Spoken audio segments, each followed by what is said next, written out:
So niko live wase, Man Cave Talk Live, episode 126, live Q&A, no filters, just real talk. Hii ni live ya leo ni May 24th, 2026. Recording itakuwa maybe in a Friday from today. Some task is on a Friday from today, so that's what it is. Man Cave Talk Live. Some task is on a Friday from today, so that's what it is. Man Cave Talk Live. So far kuna Edward Kamau ameingia, locked and loaded. Nimeanza mapema kidogo leo because as you know, leo it's a holiday. Kesho kuna holiday, it's a Memorial Day. Remember, I think the soldiers memorial soldiers who gave up their lives for this nation, this great nation of the United States of America. I think that's what it is, Memorial Day. So leo ni holiday weekend, so ndakuwa na spend more time na familia in the afternoon. I don't know what we're gonna do. Do you plan? I'm just supposed to show up. I'm supposed to be there, available. Ndio basi. So pia TikTok imeanza live, YouTube. So kwanza kuna the Miriam join from post. So ndio hivyo. Sijui kuna watu wangapi hapa. Hebu tuone. Something went wrong.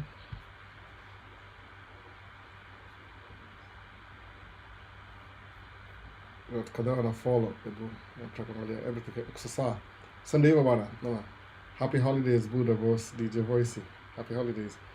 So ni Memorial Day iko hapa hivi leo, tunakuwa na remember watu walikuwa military kama DJ Voice. Aliingia hapa hivi alikuwa military. So ndio Memorial Day. There's an officially nasema ni Memorial Day. Ona. The behind Memorial Day. Ndio weekend mrefu.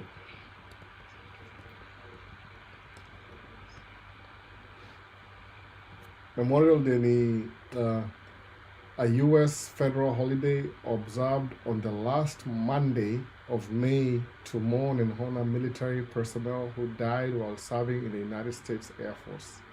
So ndio Memorial Day basi. Alafu hiyo ni kama an official start of summer. Kama sahii mostly moga na operate ikifika kama Memorial Day, ndio moga na guts za kuvaa short kwenda nje. Juu inakuwa so warm, kama temperature itakuwa ni kama 80 degrees, hiyo ni Fahrenheit. Kwa Celsius liko relevant, ile relevance ya Celsius itakuwa ni kama highs itakuwa ni kama 27 degrees Celsius kama Kenya. So that's really high, very high kwa scale ya weather. So officially tunaanza summer leo. Do everything inakuwa ni kama warm enough, 27 mornings go warm mpaka August hivi. So in the unofficial tuko tu mtaa, we trust the process and the life lost for the freedom of speech and movement. Mini DJ Voice. So look, military mse ama I'm a military contractor. I could be wrong. DJ Voice alikuwa military contractor, I think so. So kwa YouTube ulikuwa na Edo Kamau alisema locked and loaded. Afasema inafaa ni maximize ndio nione fiti. Screen yangu ni ndogo kiasi na multitask. Sasa iko wide enough, sasa inaweza soma.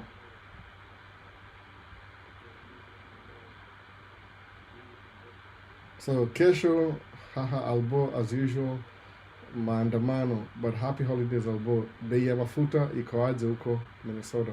Imekuwa high for a long time. Ijai reduce paka tulipewa fuel surcharge, lakini on base na we only getting $1 something more to compensate for the loss of fuel. Lakini imekuwa high. Ni ile tu unnecessary what? What do you call it? War inaendelea. So that's what I think. But imekuwa high sana, imekuwa very high. Hii ni the highest it's ever been since the States. Niambia wase, lakini amesikuwa ya politics sana juu. The last time tulikuwa na oil prices ilikuwa this high, ilikuwa after COVID vile Russia ili attack Ukraine. ikadisrupt ile flow ya oil tena ile US market. Alafu before that ilikuwa President Bush akawa president before 2007, hiyo ilikuwa $4 something, but ilikuwa high because mafuta ilikuwa $1 something per gallon, so it increased but do you how many times. So hii ni another session tumekuwa naye, very high fuel cost of fuel. Naona kuna comments hapo sijui kanaelewa, sema hi what's up, can I send $1, yes or no, I'm on my way. In Iowa we are hitting 4.5 to 4.8 per dollar, but interesting, the referred rate of all, the highest of all time. It's true, come up at the 5.40, 5.39.99, so ni $5.40 kwa mafuta. Hiyo ni terrible. Yani typically nikidrive truck the whole day mutumia kama 60 gallons, ile tu kama maybe 50 to 60 hivi on a day. Tank yangu ni 100 gallons, so imagine when I'm filling up ikienda kama 70 gallons mutumia mafuta equivalent ya compared to last year ama before prices in the up kama January this year, natumia twice as much in a day than I was using last year. So yani iko very expensive, mafuta. Hata sijui tafanyaje, lakini sometimes na persevere tu na go through, kwa sababu ni mambo ya politics. Wasa walisema watavotia Trump, wala walimvotia, administration yake inaenda. Kuna wasa wamefurahi sana, wanasema the reason why sijui anyway, try to stay out of politics. Niko najua ni poa kujua history, unaona. Just join kaka, hope you're doing well. Nice to see you too, Daryl. Asante kwa welcome back. So imekuwa hivyo, ile kuna time economy hiyo inaenda down kama 2008 ilishuka vibaya, it was terrible. Alafu ikaanza kurecover 2009, by 2010 ilikuwa sawa. Mbona ilikuwa ile time Bush akitoka, ile war ya Iran, alafu Obama akaingia president, things got better 2 years in. Alafu ilikuwa poor for a while. Tumekuwa kama after Obama time ilikuwa to the first 2 years ilikuwa we were recovering, alafu by the time alitoka economy ilikuwa poor. Then your president budget yoga kama approximately 2 years hivi ndio ile the real change in the effect. So ile Trump alikuwa president, Trump 1.0, the first 2 years ilikuwa poor, the second half ikaanza rebika tena. So na hiyo kwa hivyo. So mimi kwa my own observation, ile mtu kuniambia katika kila kitu move out towards your side nyingine ya kina Democrats, lakini mimi mwenyewe ni independent. Tuko na tutakazana na hiyo rate ya $4.5 per mile to Texas to make sure we get we get money back. Hello guys, vipi? Alesh collection, karibu sana.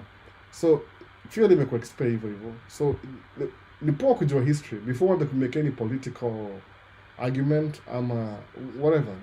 Understand the history and as you really figure out what the history is, why things go the way they do. Ni poa kujua history sana juu if you don't learn your history it tends to repeat itself over and over again. So mwoga very aware, ni as an immigrant, ile observation yangu kama sahi last week unaona hiyo new administration imesemaje, ukuja states and you want to change status lazima urudi kwa country yenu ndio change status, which ni trick. Utarudi life utablokiwa, utarudi tena. So I mean if anybody was going through that process sahi, kwa sababu hizi ni decisions zinakuwa made kwa ile the highest level ya government, alafu zina affect watu individually. Mimi mostly musema hivi, kama vile mimi nikamjiko hivi na green card, kama ni ngazi nilipanda, it will be the worst thing I'll ever do niseme let me pull hiyo ngazi out ndio watu wengine wasikujoin, kwa sababu who am I, kwani nafanya nini mimi ati nikue.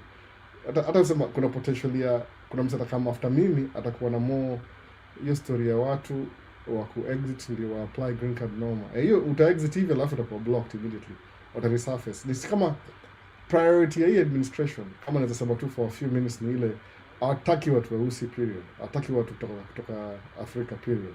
Hata si hiyo president mwenyewe, ni hao watu wako under yeye hao. Kuna mse specifically wanadu hizo vitu zote hizo. Ataki story yote, kama sijui alikatia na demu immigrant akamkataa or something, lakini yatoka hivyo, unaona. So ataki story bomb kabisa. So alafu kuna swali mvotia akasema ati juu ya ethics na nini. No, learn your history. Akasema kuwa ni informed voter.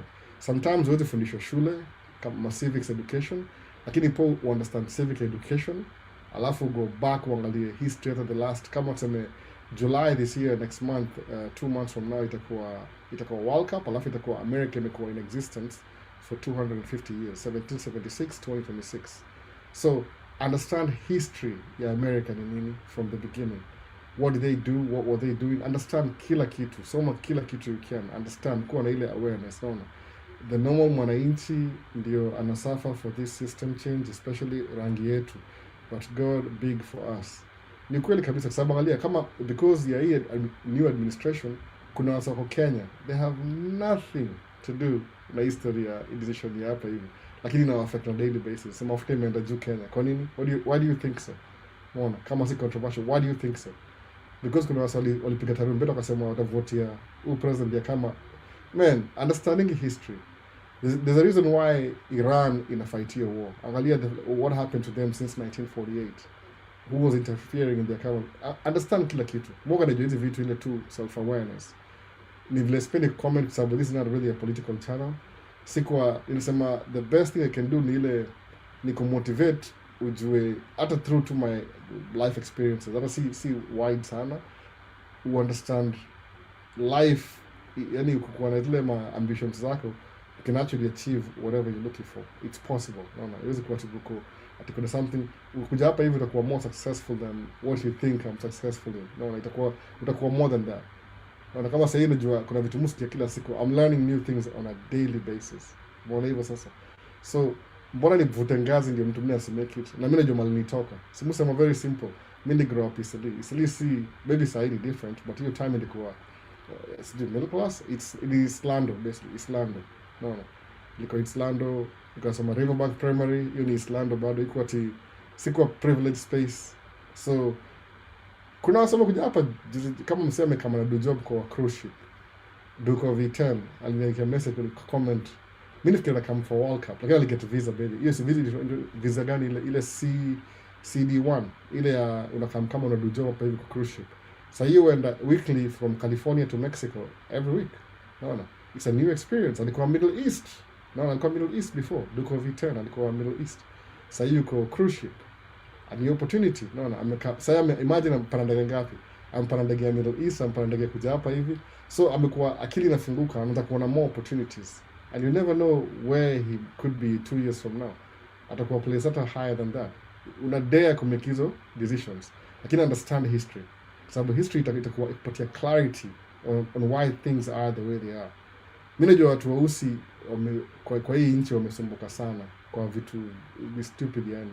The reason why America jai succeed kwa society ni ile kuna watu specific out try to make life harder for everybody else. Ile unaona kama tukifungulia hii kitu itasaidia wale wengine.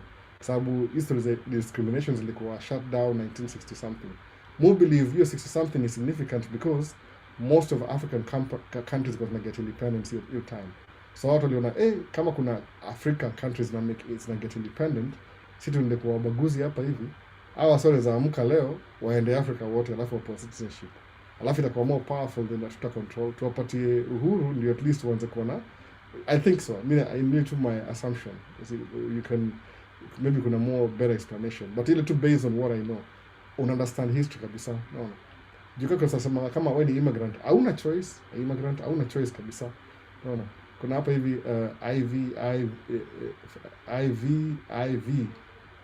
IMS right AI running inaraka sana.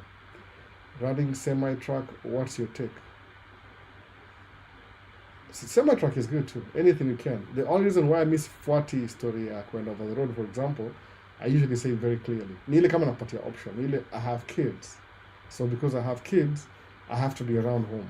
So mainly focus, even if I'm losing money, kama hiyo kwenda road, sometimes you might be making more money over the road, but ile time to spend time with your kids, according to me, is priority. So I could be losing out on making more money over the road, but I would rather lose money, but spend more time with my kids. Sababu time ni limited. Kwa hii Man Cave Talk, tangu tuanze 2023, tumediscuss hivi, ilikuwa influence ile book. Time is the most valuable resource. So kama kuna time, and you have kids, use the time wisely. Spend time with them as much as possible. kama musi switch up a job Monday through Friday at least. Weekend musi I'm not available. Kuna job weekend sometimes. Kama za usiku ile wana shut down highway the whole weekend. Lakini musi I want to be there for my kids. So because time is a limited resource, nisema nataka balance, ile a good balance. Ni kuwa na enough time ya ku do job and enough time ya ku, I mean ancient intelligence operating semi-trucks. It comes in expense. Do kuwa na AI artificial intelligence. Kuwa na truck inakuwa driven na AI, lazima barabara kuna ile infrastructure has to accompany that. Juu unajua ushaona watu drive gari. Imagine how many codes utaandika ndio avoid bad drivers. Malizo wako ni kama place kama I think kama Texas hivi. Juu kuna hizi barabara kama toll roads. Barabara ziko in a system already. So toll roads hakuna exit, hakuna nini, ni freeway. So from toll road to toll road itakuwa possible. Lakini truck inakaa na deliver mzigo kwa usiku inakaa na lala, hiyo haiwezekani. Lazima kuna logistically, yani kama kuna ile infrastructure lazima ikuwe created ndio create hiyo kitu kuwe possible. Kama sasa mimi msemaje, I think ile the capacity ya kuandika, maybe it's possible, but msema kuna vitu itakuwa a little bit impossible. Imagine the capacity ya gari inaenda kuchukua mchanga kwa pit, alafu sio for job kila siku nazambua this time around endo the rocks, river rock, endo the sijui gravel, endo the sand with different materials. Do you think who's going to sit down and create a program and track could predict exactly what? Lazima kuwa na infrastructure iko in place ya kusupport automated tracking, unless ni ile kitu specific kama tusemeaje Nairobi Mombasa, alafu kuna volume is a bit too low. Nini nafaa kuongeza nini? Hebu hiyo kana delay kidogo, na delay hata sijui nasemaje, naisikia mimi mwenyewe. What did I miss out? Nimeka maximum kabisa, ama nika karibu na microphone maybe. Sasa nataka karibu na microphone ndio hapo kwa mdomo. So kuna hiyo infrastructure lazima iko in place for those things to work out kabisa infrastructure. Unaona? Kama infrastructure is not available to ile automated tracking, haitaidi job. It's kind of almost impossible. So how wait, niko hapa hivi kasema let's stop the screen on the shorts, also like the video. Or like the video, by the way, like the video, say the engagement, like the video. If you're watching, just tap alafu sahau, just like the video. Because I'm going to come in and out. So if you have some time, just like the video and tap and una hang pia kwa TikTok ama labda ni kwako hapa, na niko fiti, nimeicheki ina flow na hang pia. Sijui acha niangalie kama niza monitor TikTok. Anasema na hang hapa kwa TikTok, external TikTok, niende wapi hapa kwa app, ni kama niza angalia live. Nakataa, lazima niende kwa nasema na hang. Yes, TikTok. Sawa, tunaangalia hapa hivi kama ina hang, maybe the network watu yako kujioge mama.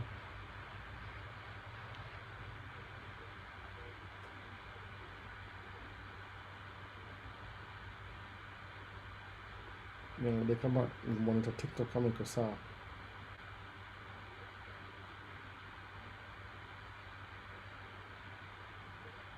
Sema na hang kidogo, iko sawa kwangu hapa. Nimehold phone iko sawa kabisa. So kaiko na shiko sawa. So maybe nafaka karibu na microphone. Angalia mali huko, maybe inatoka kiko mbaya kidogo. So how are the taxes there? Corporate taxes. How are the corporate taxes ni 20% whatever money you make.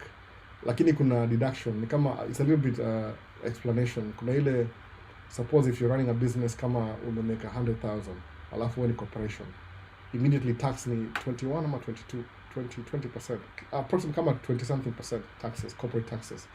Lakini iko subjected to ile after ile gross adjustable income, ile after expenses, all the expenses left, whatever is left, ni 20%. lakini kwa business si like gross, whatever you make gross ndio taxes zako ni after expenses, so it's a little bit different. 20% si mbaya sana, but I think it should be higher. Walisema ati when the United States of America was prosperous, tax was doing 30 something 40 something percent corporate tax after expenses. No. So sahi ile 20% is too low. Inasaisaidini kama inarobo watu wala mlipa taxes middle class vibaya sana. Inafaa increase iwe. Corporate si, asema corporate is a person, lakini corporation ni more than a person. Najua hivyo kweli kabisa. So how is it going kaka? Niko poa kabisa Dero Travels. So my stories are wild. Unasemaje, how can someone come to watch match if World Cup, if it's possible? When I come to, I think you just first time visit Finnish president said Kenya is a gateway to world order. Did you see it? No, I did not see that. Lakini kwa I think most of the what do you call it? African colonial system ni kama inaenda crash all over the place. Alafu somehow I think Kenya is strategic. Iko in the middle of Africa kind of ish. Naona ile equator, good weather. So most of the western countries imeenda kuwa. Naona kama French Macron alikuwa Kenya 2 weeks ago kwa hiyo summit. Ni poor because I don't know how the leadership is in Kenya specifically. I can't comment. Kuna ile whatever they're doing in the background kwa nini sijui, lakini kama wameza kulose kama say French lose territories zao za West Africa zile kwa colonize, so wanataka kuwa na new allies, so wame create allies na Kenya sasa. I think let's sema hivyo, lakini mi bado niko suspicious. Mi siko gonna trust hao say kweli best sana. Tunafanya kazi na hao kila siku hapa hivi, like wangeti all roses like always kuna shida fulani hivi, so siyasema ati I'm fully committed na hiyo story. Be suspicious in a way. No, huwezi trust hao say bana, walipewa time wakatunyorosha vibaya sana. So Albo, next year will mark your 20-year stay in the United States. As you look back, how do you feel that the highs and lows that have made you who you are today? So next year is 20 years. Highs and lows, man. Nikuja hapa kama I was just hustling from the beginning. So as you look back, a lot of things have happened. So nikuja hapa nikamuku na nini. If I could go back to date, things may change, but most things may be the same. I learn new things on a daily basis, even very strange things, by the way. Kama when I came here 20 years ago, I think it depends on who hosts you. Ukuja hapa hivi. Na mi pia nilikuwa na host wa pia alikuwa wageni, so hatukuwa najua mambo mob sana. Nile green card imetolewa, so hizi kwa appropriate saa, lakini kuna watu watakama green card bado. Kuna msalada mtoi wa mtu ata-applyiwa kuja hapa bado. It's still there. Ni ile kuja from day one. Osema kuna msanii kuna video yake sema ati as an immigrant kuja hapa as an immigrant hauna choices, you don't have time ku waste time for the ujinga. Focus, yani hauna hiyo time kabisa, hauna hiyo luxury. So mimi kutoka day one nikuja ni ile niko najuaje, ningejua ningeingia shule, but ingekuwa very much of a struggle. Sikuwa na hiyo option sana vile, because lazima ukuwe na msee aku adapt katika hiyo ile akusaidia ile ku settle down. So alafu whatever you get into kama ni career, kama suppose uende route ya shule useme I'm going to go do 4 years of whatever degree, make sure ina pay off after that. Juu ile political science lazima kuwe unajuana ndio kwa hiyo politician, itakuwa hard kidogo. Although I think overall it's much easier than it was when I came, sababu kuna hizi you can make money online siku hizi, ni kama iko open. Kuna hizi food deliveries, there's so many online things you can, hata unaweza kuja kufanya Uber ina a lot of money, nasema hivyo, depends on where you live by the way, na city na kila kitu. But me kufanya Uber on my own personal experience, haikuwa na dough enough ya ku meet my bills. Ilikuwa kama extra income, but at the cost of car maintenance. Juu lazima maintain gari. So the more you drive your car, the more it breaks down. So reflecting on 20 years, sahi, let me go through my thing. I wouldn't change anything, because I was saying now watoi wanne all together. No. 4 kids, which I didn't have when I came over. alafu nilimanage priority yangu ilikuwa kubring maparo. By the way, that was my first priority ever. Hata si shule nilisema this is the first time in my life nimekuwa the longest bila kuona my parents. I think walikuja hapa hivi maybe after 6-7 years hivi walikam, lakini ilikuwa kitu, it was a good feeling because sasa hivi tuko nao hapa. Alafu pia lucky enough pia my sister akapata green card, the whole family iko hapa hivi, so sija regret sana. Imekuwa it's a good experience. I can do better, by the way. Overall I could have been maybe better off than nafikiria, lakini my calculation just ile ni kwa ile exploration. Kusema kweli ni ile when you have kids it is slow down kidogo. No, kids ni kuna expense fulani associated na having kids and having a family, so that can slow you down kama kuna very high expectations what you want to do in life. Alafu usikuwe single sana pia too long because pia ni time, naona. So I'm trying to find it difficult to watch you live with your phone. Inashinda ina hang. Unaweza nisaidia? I don't know what do you mean? I don't know. Unaweza nisaidie one. What do you mean? I don't know what you mean by that, Kena. You're trying to find a phone. Kama sema ni mimi nisaidie na phone moja. I can't do that. I can't do that. I don't have phones to give away. Kama ni phone nauliza. I don't have phones. That's why msema hivyo. Kwa hiyo nini sema hivi ni ile najitafutia kitu mwenyewe. Nobody is responsible for your own development. I think ni attitude ya Kenya ile mzoea. The government is supposed to take care of people, that's true, lakini kuna lazima ujitafutia mwenyewe pia. So hello Maisha says, can I be your freight dispatch? I don't do that kind of tracking. Tracking yangu ni niongee kitu kwa the last video nimepost. One of the best business kufanya, by the way, if you're in business, ilikuwa established kwa ile book kasoma 2023. Ngaja a lot of things have changed about that book, but ile concept, if you read a book kama ilikuwa From Trashman to Cashman by Myron Golden, kuna wasema ni scam nini whatever, so there's so many things may come up tangu and the post video that happens. I don't know how true or not true that is, but ile the concept nililearn kwa hiyo kitu ni ile one of the best business to be involved in ni selling products, by the way, because if your product is good, suppose mimi nilikuwa nauza kama I'm selling a product online, umeona, even when I'm asleep it's still selling. Kama kuna website I could in 24 hours. So when you sell a good product, it doesn't matter what time of the day it is, somebody will buy it from you anyway. So the best business to get involved in ni kama product based business. Ile you create a product, alafu ni market, you market it, alafu you sell it. Itakupatia do 24/7. Hata kama niseme you have like maybe tips on how to lose weight. Alafu uende kwa Canva, uandike chini this is how you lose weight. Alafu patia yourself procedure, you put on your website, people pay for it, maybe subscription every month.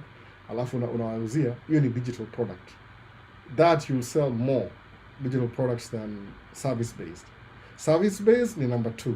But make sure if you're delivering a service, the best business your service industry ni business to business, by the way. See, business to personal, inakuwa complicated sababu everybody has their own structure how business should be. The best nasema ni hivi, kuwa na tiers. Kama angalia kama airline ukiangalia kama tuseme which is the best plane, some example gari, hata sijui which is the best, there's a big pick now.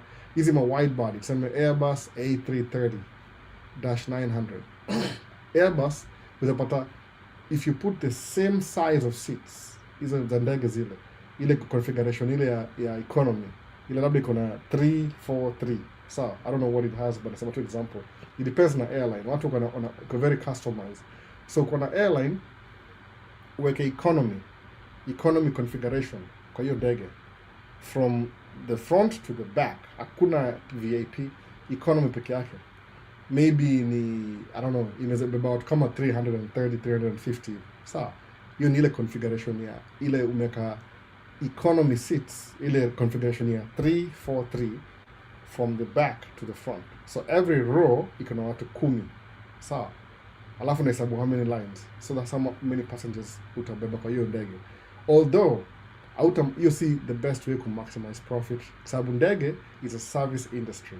So ukianza business ya service industry, the best thing you can do, you have to know your customers. Sawa. So that's why kama service industry, the most effective way to make money in a service industry ni kuwa na 4 tiers. Itakuwa na 4 tiers.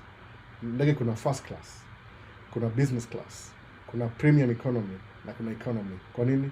Because what you do ni uta minimize seats za first class, alafu uta sell another product. Nimesema nini? Which is the best business model? Product based. So unapata ndege ni service industry, as in if you have the same configuration ya seats on a plane, 10 economy everybody, you can make money. Kama hii Spirit Airline ilifungwa juzi ilikuwa hivyo. Spirit Airline, all the seats were the same. So wana maximize ile low cost carrier. I want anything special. They don't sell any product within the product. Lakini kwa hizi ndege kama Delta ni VIP, premium. American Airlines, United, hizo ni premium kiasi. Hata Southwest. So unapata the first 4 seats, the first 4 rows, hizo ni first class. Unapata kuna individual seat. Maybe kuna configuration ya 1, 2, 1. Sawa. So kama kuna 4 rows, hiyo ni 4x4, 16. Unapata hiyo 16, every seat kwa first class, maybe ni $14,000 from one. So what are you doing? You're offering a service-based industry. At the same time, you're selling products within the service industry. Kwa nini? Because unaweza classify semeaje. So I want you to be on the same plane. Destination ile suppose ni London to New York. I'm not saying London to Nairobi. Example best. You have the same plane. You fly everybody the same time. Lakini you take your service industry, alafu una offer products within your service industry. That's one of the best way to do this thing. Sort of on tiers. So number 1 is first class, 14,000. Number 2, okay, a little bit less tier than first class, lakini ni business class. So business class, kuna watu kama tuseme, I don't know how many rows, itakuwa maybe more than first class, lakini itakuwa tier fulani. Advantage hiyo ni ile ni hivi, most of these people were first class na business class, kwa ndege configuration, they sit on the front of the engine. So unawambia, hii product ni ile, it's the same plane, but you don't get to experience the jet engine, the vibration, kitu hiyo. So it's a product within a service industry. Alafu utaketa for to specific business. People fly for business every day. When you understand the service product. Alafu kwenda nyuma kuna somebody who's economy, they want to spend, they can just buy the economy ticket, but they want to feel a little bit important than economy. Unakia premium economy. Wana hivyo sasa. So ni a service industry, but kuna products within a service industry. Those are the best type of business to run. Kwa nini? Jukuna mse anafeel ni kama, man, is there a double decker model plane? A double decker model plane. Like, what do you mean? Most planes are actually double decker, by the way. Maybe triple deck. That's a Airbus A380. Like Emirates ni run most of them Emirates. In the triple deck, kwa sababu kuna ile first deck, middle deck na lower deck. Lower deck ni cargo, watu.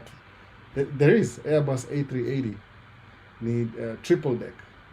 You can't double deck, but it's triple deck. Double deck passenger, triple deck plus cargo. So in your model, you have a service industry, then you offer tiers, like specific tiers, kukita for everybody. Juu kuna language ya business ni hivi. Anybody who's, if I have money, for example, I'm a rich guy. Usiniambie this is the cheapest ticket in this plane. I don't want to hear the words cheap. Takusikia value. It's true. I want to hear value. No. This seat gives you the best value for your money. What do you mean?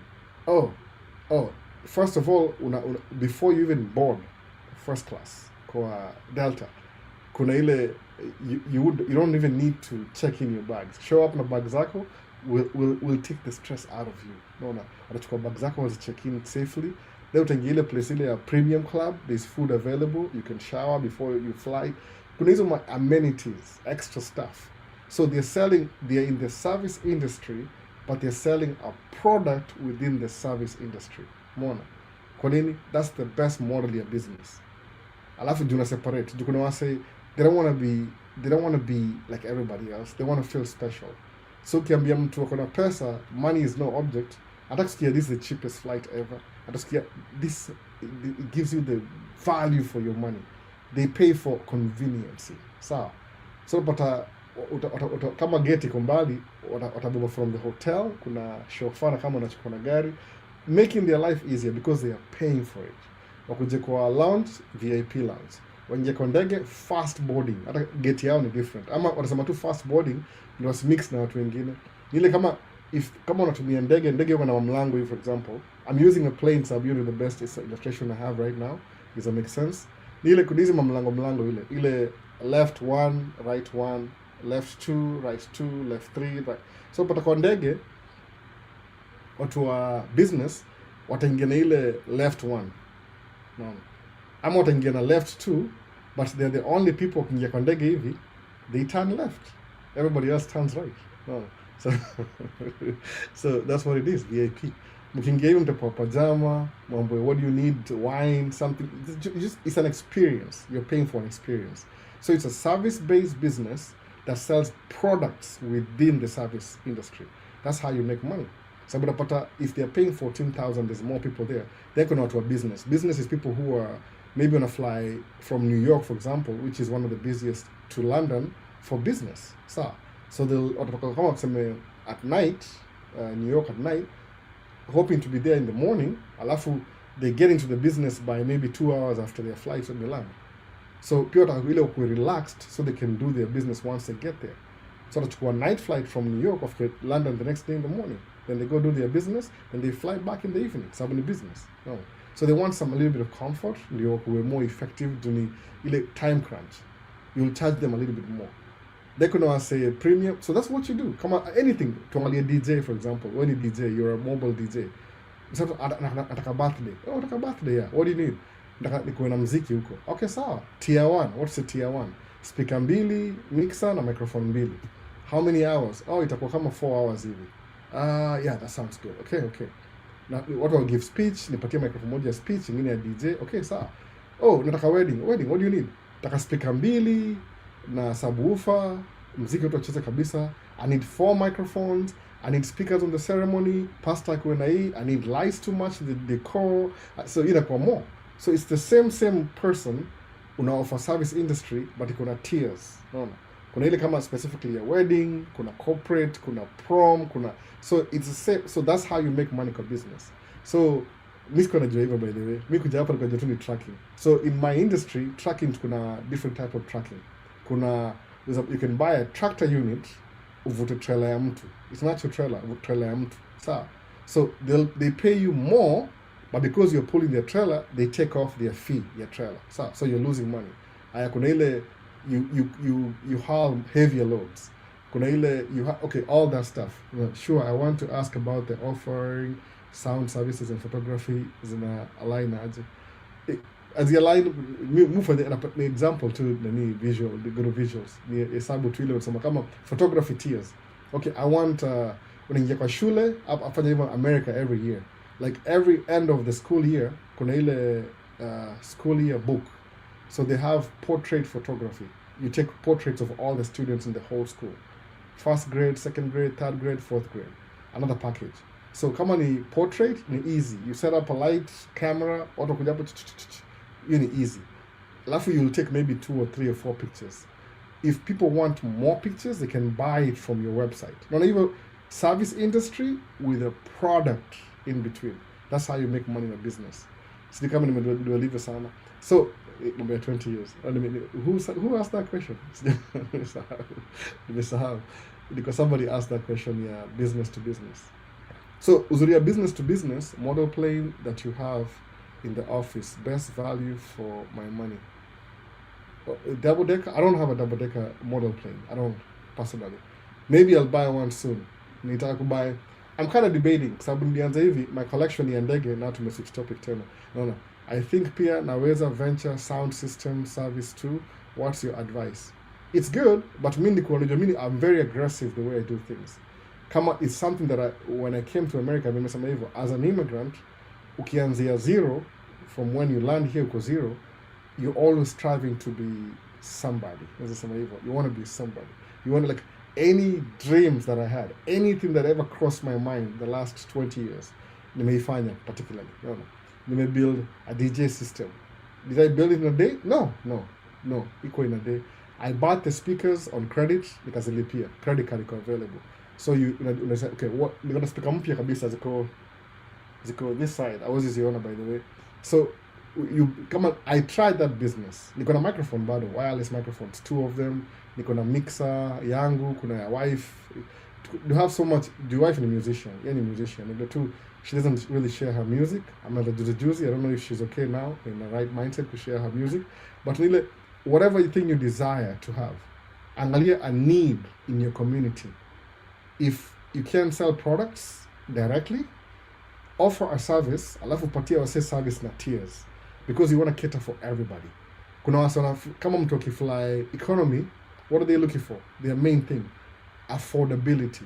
So tell them, hey, you can still fly in my nice Delta Airbus A350-900 in economy, but the seats are more spacious than a Boeing 767 or 787, whatever, Dreamliner. So you offer services, the wider the seat, the more value. But to people who don't have a lot of money, I wonder for affordability, which is okay. Take that too. Wasewa premium, papatie offer yao, another product. Watu wa business class, papatie offer yao. Same thing, kama kusema hivi, musema, if I'm gonna move my equipment kwa nyumba, because kwa nyumba mostly maspika zangu, somebody hires me for a wedding, to a wedding ceremony, kuna hiyo transportation, okay, now I have a van, natoa job, niweke ndani speaker, then I move my speakers to, how many speakers do I have? 1, 2, 3, 4 speakers. So, setup yangu ni ile neza cover maybe, kuna products zangu, kuna 500 tier, kuna 1000, kuna 1500, kuna 2000, is mpaka hata 6000 by the way. Your tier, kwa hiyo it depends on how many people. Suppose ikisema you need like you want maybe the ceremony, wedding for example, wedding ceremony. If you need a wedding ceremony, itako kwa church, and you need my speakers, so I have to bring them to the church first. Okay, that's gonna cost me more. Sababu lazima nikuwe na mtu, I have to pay somebody to do that. Sababu ni kama 2 things at the same time. You set up system ya ceremony na system ya DJ na cocktail in between. So the more you're doing, the more service. That's how you make money. When you offer service, you need to have some products too. Kama ni photography, nasema okay, how many pictures do you need? And I need the whole ceremony. So how many pictures do you expect at the end of this? I want 500. Okay, what am I gonna do? I take pictures of 2,000 pictures, the whole session 2,000. Then I'll find the most important 500. Is a render. When do you want them? How soon? Or within a week? Come on a time, 1 month maybe, because you have to go through all of them because you edit. The problem is you take pictures for somebody, 1,000 photos, and they want them tomorrow, and they paid you for like the lowest tier. Inakuwa kama kuna friction kiasi. Doesn't make any sense to you. Sababu huwezi kuna offer services for free. You can do free work. Sometimes people pick a picture for free, kabisa, completely free. Somebody, hey Albert, we need some help in it. Okay, whatever. Kwa nini? If I'm doing it for free, musema, this is just like my learning curve. I want to test my equipment, know that it works. I can do it for free, but don't have any expectations. Like you paid for service, ni free. So you get whatever you get, na free. So jini free anyway. You're donating. So lazima kuna hiyo. The most important business ni selling products. Number 2, which is easier for everybody, is service based, but within the service incorporate some tiers. The products. Sell the products within the service. So, car rental, Kenya, you want a Mercedes S550. Okay, itakuwa how much? It's a little bit expensive. You got any how much hapa US? Car 200,000. Ukirent Lamborghini hapa I don't know how much Lamborghini costs to rent per day. Itakuwa $1,500 per day, $2,000 per day. Kwa nini? Nile value ya gari na maintenance na everything. So every time you drive that car, in a depreciating value. So you have to factor that. Hiyo ndio sababu nafaa kujua nayo. Kama uko na matri, useme matri ya Kenya mostly uweke muziki, uweke nini. Okay, I don't know why people do that. Saidi it make any sense. Maybe they make money na kwa msaka na matri. Sababu ukibaya matri pale Kenya, uweke muziki, ufunge speaker, everything, ni kama increase depreciation. Sababu itakuwa everybody anangoja hiyo matri, itakuwa ile non-stop inakimbia. I get that.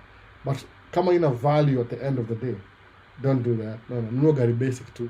Do you believe because my three industry, for example, in Kenya, that try to buy maybe na basi, maybe itakuwa basi, alafu itakuwa iko na engine nyuma for comfort, alafu ndakuwa sina haraka ndio when somebody akienda job asubuhi asikuwe na ile hectic experience, ile ni kama near death experience just going to work. Sawa, alafu akirudi jioni pia kitu kama hiyo, ile tu kama hizi nimesahau jina, KBS something, inafaa kuwa easy going public transport.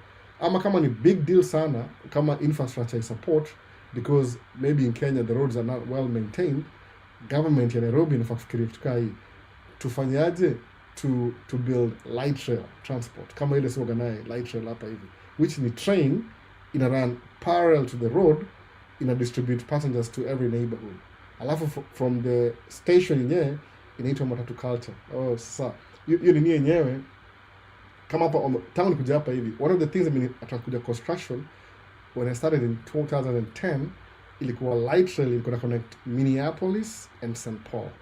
St. Paul ndio capital city, Minneapolis ndio kama business capital. So they were connecting the two. Ilikuwa a 5-year project, I don't know, $1.2 billion project, which will increase over time, I think so. We did that job for 5 years, 5-year project. Ikaisha. Nitwa blue line extension ama green line, green line. Iko blue line.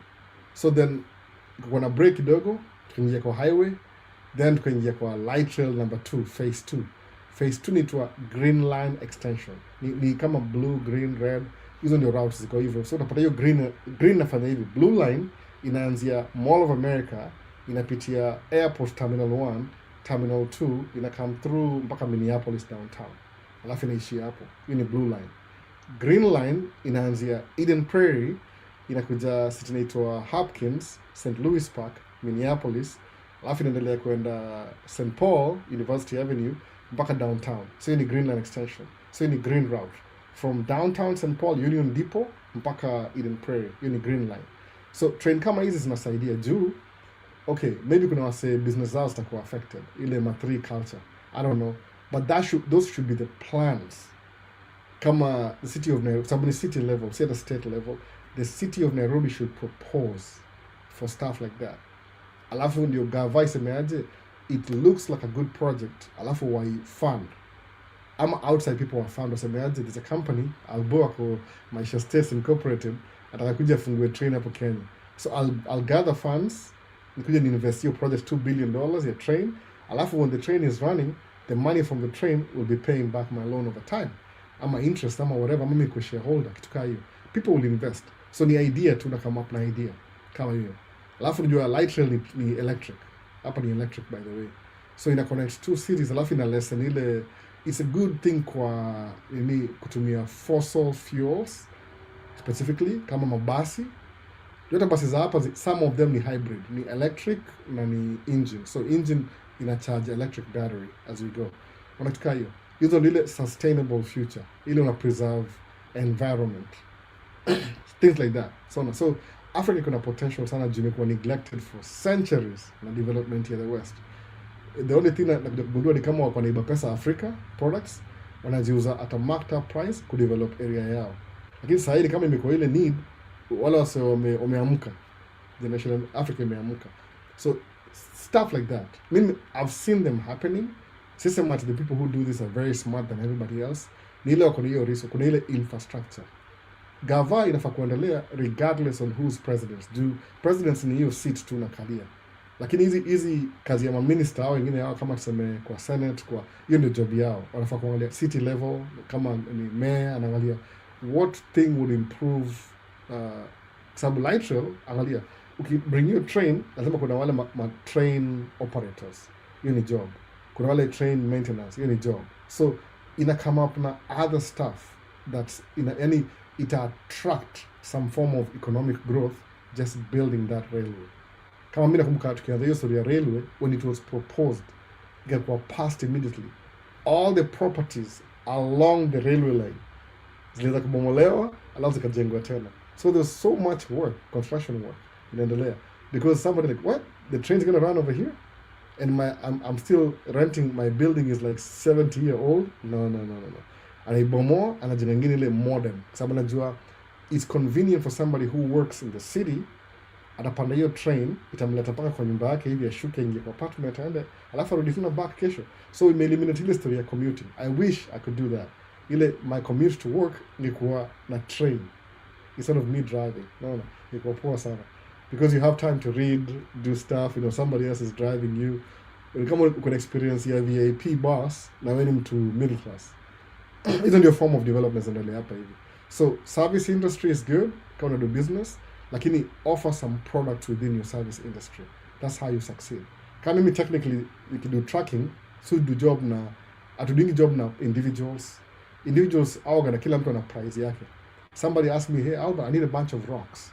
Okay, what rocks do you need? I must do 3-inch river rocks. Okay, so how much is it gonna be? Nikamtumia quote, nikamshow mali na buy. Okay, where do you live? Akanipatia address. So I try to make his job easier. Nikaangalia mali anaishi, nikadraw a radius. Nikamwambia aje, the closest pit ama place wako na hizo rocks ni kama 20 minutes drive from your house. So na mawenyewe wanataka per ton. How many tons do you need? I don't know. Yards, whatever. Sawa. Kanipatia number. Nikampigia quote yangu ile plus ile. So if I'm driving, hata kwa mimi by there, alisema ni kama 2 truckloads. So that means I had to ask my drivers waendeshe hizo gari wawili after work in the evening. So tusha maliza job ya ile nini business ufanyia, tuende kufanya hizo. Nikampatia quote. Akasema that's too expensive. Nikamwambia then if it's too expensive, then find somebody else. You can walk away. No, it's waste time. Oh, but you see, listen, I make sense kwangu juu. It's like you're asking me to do it for free. No. Na mimi, this is not charity. Our sale wanakwenda home after job. If I'm gonna make them work extra hours, they need to be paid for that. Juu lazima ulipe dereva after extra, uongeze plus ile tu markup risk ya anything, sababu ini extra trip unaenda tena. So my driver walipo hourly.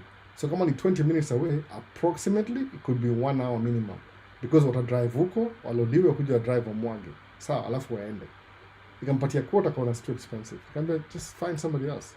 Alafu akanipigia simu kesho yake, the next day akaachana na mimi. Akaachana na hivyo. Just what am I supposed to do? No. Kama ingekuwa ni ile my own personal project, I will get the cost in the service industry. Lakini ukideal na watu mostly they want to dictate the price. Ni kama they have something in mind. Ile one of their friends 10 years ago ali spend $600 to bring river rocks to their yard 10 years ago. Nikamwambia yeah, but the cost inakuwa go up every day. So nikupatia hiyo $600, that's just for the material alone. Sijaweka mafuta. So what do you mean do? Kuna watu wako involved, unaona? So the best kind of business ni ile business to business. So kama ukiingia tracking hapa hivi, if you have 5 trucks minimum, 5 trucks, you can go directly to the business. Useme we have construction company, we need trucks for this much. Alafu negotiate your price. That's the best scenario. Lakini hizi kampuni, they need you to have a minimum 5 trucks. Missing 5 trucks. No, that's why they go out of the loop. Lakini that's what you strive for. So what I mean, you could strive for, there's one time I was really looking forward to having 5 trucks 5 years ago. Lakini me slow down because tuna mtoi mwingine, wife may change mind about trucking business, she wants to do something else. So it's something out of my control. Lakini deep down in my own, nasema I wish I could get to that 5 trucks too. So ni live your experience. Niseme at least nikifika ile kama goal una achieve. So sija achieve goal yangu bado, but that's how you look at hizi mambo ya business, ni hivyo. Don't do business just for the sake of business. It doesn't make any sense. Just because ukikuwa na business yako, you're working harder than everybody else for more money, but you still have to pay yourself like everybody else. You do it for the future outcome. Ile at some point, vitu zita level out, uta even out na all the expenses, then you'll be able to have some profit. The new profit is invest kwa another truck, for example, and they could build more stuff. No, that's why. So tumeenda mbali kwa hii world, ilianzia wapi? Lose track kabisa. Somebody asked a question. Ilikuwa some the last 20 years. So inaitwa matatu culture something sasa. So kwa the last 20 years back to YouTube, the next year will mark 20 years stay in the United States. As you look back, how do you feel that the highs and lows, how do you feel that the highs and lows that have made you who you are today, how do I feel about the highs and lows? Highs and lows may happen though. Ni sema hivi, ukuja hapa hivi in the beginning, kama tuseme ukuje kesho, kwa sababu maybe some of you hawajaingia hapa bado. From the day one, niliambiwa hivi, a 16-year-old aliniambia hii kitu. Aitwa nani, nimekumbuka jina yake. Aliniambia, so Albert, what do you want to do as a new immigrant? I'm sure mimi kuna idea ya kuanza my own business, na kufanya hii na hii na hii na hii. Akaniambia, no matter what happens, alikuwa high school kid, no matter what happens, Albert, stick to your dreams. Stick to, no matter what, hata ikuwa mbaya aje, stick to your dreams. Sijai sawa hiyo kitu, by the way. I thought I was older, smarter, better than him, but hiyo mpaka leo sijai sawa hiyo kitu. Aliniambia, anything ishi cross mind yako kama I want to do this, just do it. Somehow it makes me a little bit crazy. I'm a paranoid, sijui, lakini it's true. Anything nilisema na achieve, hiyo ndio ni keep going. Nikirun out of ideas, maybe life will be too boring. Sijui, I don't know what's gonna happen. Itakuwa tu, it's just terrible. Whatever you do, no matter what. Na hii ni applicable hata mahali uko sasa hivi Kenya. Duke of E10, namtumia kama example, jadi ni text last week, alinipatia permission. Alikuwa Kenya, akaenda Middle East kufanya job. Ukiangalia hata Man Cave, maybe last year hivi tumuona Duke of E10 akicomment, akanambia, anakumbusha wasee, like video. So as we speak, sai, maybe Duke of E10 is not watching this live. Maybe. I'm just saying maybe he's not watching. No, late here, Pia blackout here. Oh, I'm so sorry, Vincent. Kuna blackout huko. So maybe he's not watching this live. Lakini something nilisema tu hapa tukiongea discussion about a couple of years ago. One and a half years ago something. Ametumia hiyo experience, ametoka Middle East akarudi Kenya, akapata job kwa cruise ship. Now he works California to Mexico weekly, every week. Mwana. So ametoka from Middle East, desert, amekam California, another desert, lakini iko United States of America. Mwana. So akili yake imefunguka. Akona experience moja ile I will never experience myself personally. Unless ni in the cruise ship ile yake, niko na hapa hivyo tubonga na story kila siku. But imemfungua akili. Juu si kila mtu unajua, not everybody will be a millionaire. Lakini there's nothing wrong with that. Sometimes kuna ile goal yako. Ile, what's your rich life like? What do you need to have? Useme, I'm comfortable with this. No. Do you want to have the American dream? Ile the American dream ile you buy a house with a white picket fence, ile fence fupi hivi kama picket fence, white picket fence with 2.5 kids. 2 kids and a dog, 2.5 kids. Alafu uko na retirement, uko na mortgage. That's the American dream for most of them. Mimi niko past that. I have 4 kids. Siku an experiment by there. I didn't even know. There was a time I wish I married somebody. I wish I had kids. But siku ile financial kuwa able kufanya hivyo. So mimi ni a late bloomer. Nimeanza kuwa na my first kid over 30s. My daughter niko 32 or 31 tukaa hiyo. So by the time that I'm 50, then she's going to be 18, my oldest. So nimechelewa kidogo. But it's not for my own fault. Niko Kenya for the best of my 20s. Niko Kenya, late 20s nikakam States. So ukuja hapo once in the beginning, angalia options zako, jipatie. Okay, of course kuna vitu ile essential. You have to get a job, you have to get your own money. Uko na ile at least unajitegemea, uafford simu. Kuna vitu mwambia my kids sometimes that say, Daddy, why do you have to blah blah blah blah blah? So many questions, that was just crazy. Naambia, listen, as a kid, you won't know. Everything you do in life, there's some money attached to it. Tukiingia kwa hii nyumba kila siku, the roof of our head, kuna mortgage. Ukiwasha stima, hiyo ni light bill. Kuna baridi kama sasa hivi tunaenda kuwasha AC because it's summer. Hiyo AC ni stima. Kama ni heat, ni gas. No.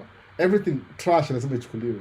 Kuna ile city, ile water coming in, water going out. Sewage na ile clean water. You know, lipia pia yote. So you guys going to school, kuna school fees. Driving into school, kuna gari, you need a vehicle kuna insurance, kuna maintenance, kuna fuel. So everything has a price tag attached to it. Nikaambia mtu wangu hivyo. So anything you do, fikiria, because when if as a grown up, you're responsible for your own life. You have to pay your way through this life. Same thing with the upper States. Kumbuka tu hivyo, the first few months, kama kuna host, you want to be as independent as fast as possible. preferably hata toka kwa host na heshima, enda uishi na roommate, somebody who's like maybe similar to you, like maybe a peer to peer. Ile kama tuseme mimi nikuja hapa hivi kuna Vini pia amekama na green card, mimi nimekama na green card.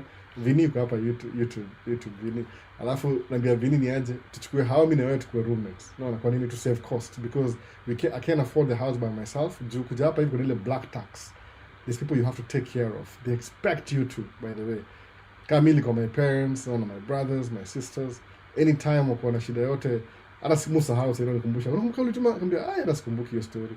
Ati ukituma pesa, I don't even remember. Naona. So kama hivyo. So una respectfully una move out of your host, kama ni host, kama ni brother sister in family. No, kama ni a friend or something, colleague or neighbor, una move out, unatafuta roommate, unaanza maisha ile real, ndio ujue how to pay bills. Alafu while you're doing that, angalia which career path do I want to pursue. Ukisema ni tracking, wasema tracking, what type of tracking? Kuna different types of tracking. Which one suits you right now? Okay, kama sema ukiingia sema uchukue license CDL ni almost 1 month. Me everything kuja hapa kwa deni. Nichukua deni, kuchukua license ilikuwa deni, I think ni 4,500. I ended up paying 6,000 plus interest. Alafu nikaingia tracking Swift. Nikidrive for Swift, I was making minimum wage still. Lakini nilijuaje? I'm making minimum wage now because I'm new, sina experience. After 1 year, 2 years, niliwaambia last week by the way, 2 years, I tried to apply for jobs, lakini in my first 2 months of truck driving, nilipata accident. I was driving in Wisconsin, kulikuwa na black ice. So I got into some situation, incident, nika lose truck, gari kakuwa jackknife. So nilikuwa na some trouble on my license. Nilikuwa na dangerous operation of motor vehicle. So after 2 years, when I tried to get a job, to upgrade, a better paying job, a smaller company, walambia, no, you have an accident. Come back after 5 years. Some of them didn't even tell me I have an accident. Walichukua records zangu, they never called me back. Nikasema, okay, so what do I do? Then nikapata mtoi. Mtoi kona, I can't keep doing this. Sababu sahi, I align my interests. I have to be home so I can be able to see my kid. I can be back to working. Did I lose money? Yeah, kuna hiyo potential. I could lose money. Over the road was good back then. I don't know now. Sometimes yoga poor kabisa, it's more money over the road. Lakini kisema I'll come work for somebody. So I came back Minnesota, nika work ile 50-mile radius Twin Cities area, construction as a driver. So after the driver, I realized, okay, this guy after 1 year, wait a minute, amenunua truck, nilikuwa naye, nimemwonyesha truck, hiyo paycheck yake mimi ndio mlipo na iona sababu lazima tu split. Alafu nikasema, okay a minute, if this guy bought a truck for this month and I drove for him for this month and he made enough money to pay off the truck and have this much profit, wait a minute, maybe I should do this too. Nikamuuliza, akitaka kuniambia kwa sababu angeniambia hiyo story, he could have lost me as a driver. Nikasema, wait a minute, Albert ni nani? Okay, let me think about this thing. How do I get myself out of this trap? Good. So wacha nika bank. Bank wakaniambia, no, you're not going to give you a loan. Why? Your credit is terrible, blah, blah, blah. Nikamwambia, but I have a business account. Oh, you do? So what's the money for? Nikamwambia, kuna truck muendesha, nime lease, but I would like to kuomba loan, ni kama ni upgrade, ni maintenance, alafu truck ikuwe poor, so I can make more money than ni buy out of the lease. Wakali account yangu ya bank wakanalia, oh, shika do, nikapewa private, ilikuwa personal loan. Waliangalia business account, but my business was not well established. Ilikuwa kama 1 year old or something. So they gave me a personal account. Niko personally liable. Yeah, $10,000. Nikaanzia hapo sasa. So I went to the guy and said, hey, can you sell me your truck? And he'd be, no, I'm not selling. So are you going to come drive for me this year? And be, no, I don't know. You know, I'm thinking of buying my own truck this year. Just run my own thing. Oh, really? You know, it's not that easy. Blah, blah, blah, blah. Akataka discourage. But you nini? Niko nishaona evidence last year that we do the job na yeye. Alafu mwisho akaona, hey, I'm not coming back to drive for him. So akaniambia, I'll tell you this, my brother. I talked to my wife, or asema hivyo, whatever. You to me, you fresh kila siku. But he had a meeting with himself. Akamua, wait a minute. If I sell this truck to this guy, he already made me money last year. Nika buy truck ingine. So I'm not losing. I'm getting a driver. Okay, he bought me the truck last year. Sitako na driver mmoja, but hii track ingine nimebuy from him working for me, nilinunua cash. Akaniambia, oh, you know, give me 12,500, 12,800. Nikakupatia track. Nikamshow, nikupatia, if I give you like 10, itakuwa sawa? Akaniambia 10 is okay.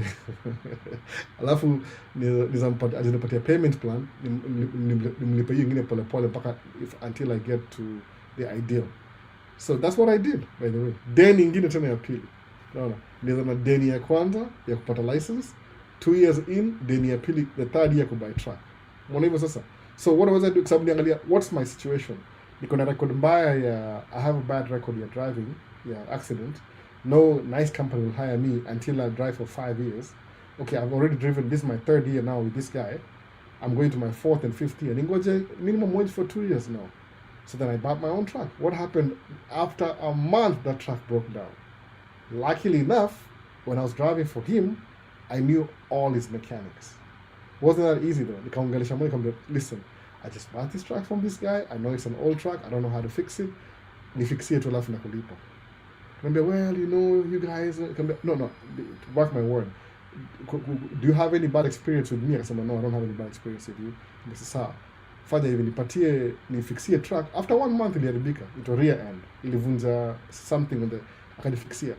So I lost a whole month. Karibu ni lose hope by the way. I said, no, let me just go back. Akanifixia truck. Akanambia, well, pay me. Believe me, when I started getting the checks, every month para paycheck, when I went kumuona. The same day, napata check leo, na cash, na mpelekea do yake. Baka yani, I started building a relationship with my mechanic. Ni ile tu, over time, I think 2-3 years, personal things for your mechanic, I'm telling you too much. But anyway, personal things for your mechanic really happened. Like, he went through a divorce, akapata custody ya watoi, because the ex-wife cheated on him, with somebody else, and they had a kid, so it was stuck complicated. But he got custody. So then from that, he had to be a mechanic, at the same time drop off the kids, they were overwhelming. So tena akaanza hivi, he married somebody else, like another person who was divorced with 2 kids. So on a blended family. But the new wife, nilikuwa kama administrator, msaidia hizo paperwork za mechanic shop, ilikuwa shop ile garage, hiyo ndio jina garage. But the new wife ni kama amezoea watu weusi kama mimi. So akaanza kwa mbaguzi kiasi. Tukipiga simu namwambia, hey, wanna come over? Sema, no, we're too busy, 2 weeks out. Alafu mimi nani? Mimi nani? Na drive huko. Kufika huko na kuongea na mtu anambia, truck imeharibika nini na hii. You bring kesho. So bypass wife. I think it'll bring tension. So it's like tukakuwa band tuko hivyo. The wife made sure we never went back. So I stopped seeing the guy, huyo mechanic wangu. But after some time, my truck ikakufa. It just died on the highway. It was a very old truck, by the way. Alafu, it was kind of like a blessing and a curse at the same time. So, see, life ilikuwa easy from the beginning. Nile, you have to stick to your goal. Sabu, what other option do you have? To be honest, what other option do you have? You have no options. Seriously, you have no options, by the way. Nothing. It's either the one way, uende ama urudi nyuma. Especially una underestimate story. Unajua kuja hapa hivi naongea na nyinyi, I seem like I got it figured out. Imagine, okay, wacha to go through a little bit personal. So a little bit personal. Imagine, so anyway, mi niko hapa, mi ni mswa Isili, nasema Isili, niligrow up Isili. I spend most of my time in Isili. So most of my mswa Albo Isili. So I live in hapa hivi in Minneapolis, Minnesota, sahi. Wife yangu ni Mugoso, people I never used to interact with. Watu wangu ni mapointi wote. Okay, so this afternoon we're going to like some, I don't know, somewhere. I don't even know where. Could have 2 different places as a family. Yani, ikiangalia life yangu hivi, it's not even real in a way. Because ni watu tujazoea. Kama niko na wife mweusi, watu weusi, niko na feel at least at home. But the good thing ile, watu wangu wanakaa different from mimi. Ni wako mixed. Wife yangu ni Mugoso. Different culture, different everything. So it's like, to be honest, yani, kama life yangu si real, nikaa si real in a way. No, it makes sense. Nikaa si real. That's what sema ukiangalia, maybe that's why I'm not compensate. Niko na Maisha States YouTube channel, alafu naambia Kiswahili. Si really, yani ni kama ina feel kama superficial in a way, because I don't feel like niko comfortable. So uko inchi ya watu wenyewe. Okay, if there's things you're supposed to do kwa hiyo inchi ya wenyewe, it's grow up. It's not normal for me. You know what I'm saying? Ni kitu yani ni kama niko offbeat. I'm always like, it feels like, but it's not really like that. No, it go in between. What would you do? Niambie. Do you have any options ya kusema hata relax? Sijai relax mimi. No. The best achievement kwangu, by the way, one of the best things I ever did, ni kubring my parents hapa hivi. So, pia wana hustle. I wish my business was more successful that my parents didn't have to work at all. Lakini sahi tangu kuja hapa, my mom's been here almost 10 years. I'm at 12 years. My dad maybe 10. How long? I think 7, 10. Hata sikumbuki wakuja hapa lini. They've been here so long ni kama kawaida. So you have to create your own reality sometimes. You have to create it. No matter where you work. Maybe how many did you come Kenya 20 years? Maparoko hapa. What brings me to Kenya? What else? My kids get to spend every day, at least, kama from next week wanafunga shule. Shule zinafungwa end of this month. So June, July, August with their grandparents. What else? Even how much money do I need to make? No. Kuna ile una appreciate the simple things. Kuna ile una feel kama you're always out of place. Juka sasa niko nafanya hii podcast Nairobi, for example. Ningekuwa more enjoyable. Kwa nini? Naongea na watu wa mtaa. Lakini niko hapa hivi, niko disconnected, niko sijui alone. Yani the loneliness kicks in sometimes, but lazima useme hauna option. So my point ni ile 20 years in America niko Saudi Edu Kamau, but I appreciate ile nimekuwa hapa hivi for 20 years, make this thing my reality. Make kwa my reality. Alafu na benefit. Yeah, sikizi msema most of the problems I have it could be financial, it could be personal, ni first world problems, to be honest. Ni first world problems. The business iendi poa, but am I still paying bills? Yeah. Sijafukuza kwa hao bado. Sijakosa kulipa bill. Kuna hizo vitu zile kauna underestimate. I'm a little bit deeper leo, but it's true. Unaangalia hivi hivyo. Sema, is it a blessing just to be here? Yes, it is. Sababu naona kuna my parents wako hapa, my mom, my dad, my brother, my sister, wako hapa wote. Yani almost all of them. Mmoja ndiye ako Kenya. Ni yeye pia alikama nataka kuja, alinidharau, nilimtry kuminvite kuja kuvisit. Take seriously, but it's not up to me. Sometimes you can't change somebody unless they're willing to change themselves. Huwezi change mtu, by the way. So life sometimes it feels like superficial. Umeona? Kama sasa naenda kwa 1 year anniversary tangu incident fulani ilifanyikia last year. Same time kama saa hii ilikuwa memorial, tuka tukarudi. Man, it was stressful. They revisit next week niwaambie. It was terrible, by the way. Very terrible. Ilini discourage kabisa. Ilikuwa kama one of the major issue ilinifanyikia last year. Terrible. Yani nilifeel kama nililose, somehow nililose drive yangu in a way. But ilikuwa ni kama a moment of reckoning. Nasema, so I can build this thing for 19 years, this thing that I don't even know what it is. How did you invite your siblings and how long does it take? How long does it take compared to wazazi? Siblings kama come kivyao, but nile I had a privilege kuwa host. My sister alipata green card kivyake kabisa. My brother alikam kutembea kuvisit, alikuwa kama social worker. So akapata the organization ilimleta, akapata kuna more opportunity na yeye kaendelea kunini. Paka saa hii anafanya hiyo, paka saa hii by the way. But ni ile ilimnisha ka tracking. I got a license pia, my brother. So kama na non-profit moja pale iko nini? Sikumbuki jina, by the way. Yeye anajua poa. Kama non-profit ile tu kuja ndani yake kivyake. But kuja hapa hivi I had the privilege ya kumhost. Muona hiyo nilimsaidia bro wangu mdogo sasa, younger. Hata my younger sister pata green card. Nikamhost pia. So my sister just graduated last week, 2 weeks ago. Ni nurse.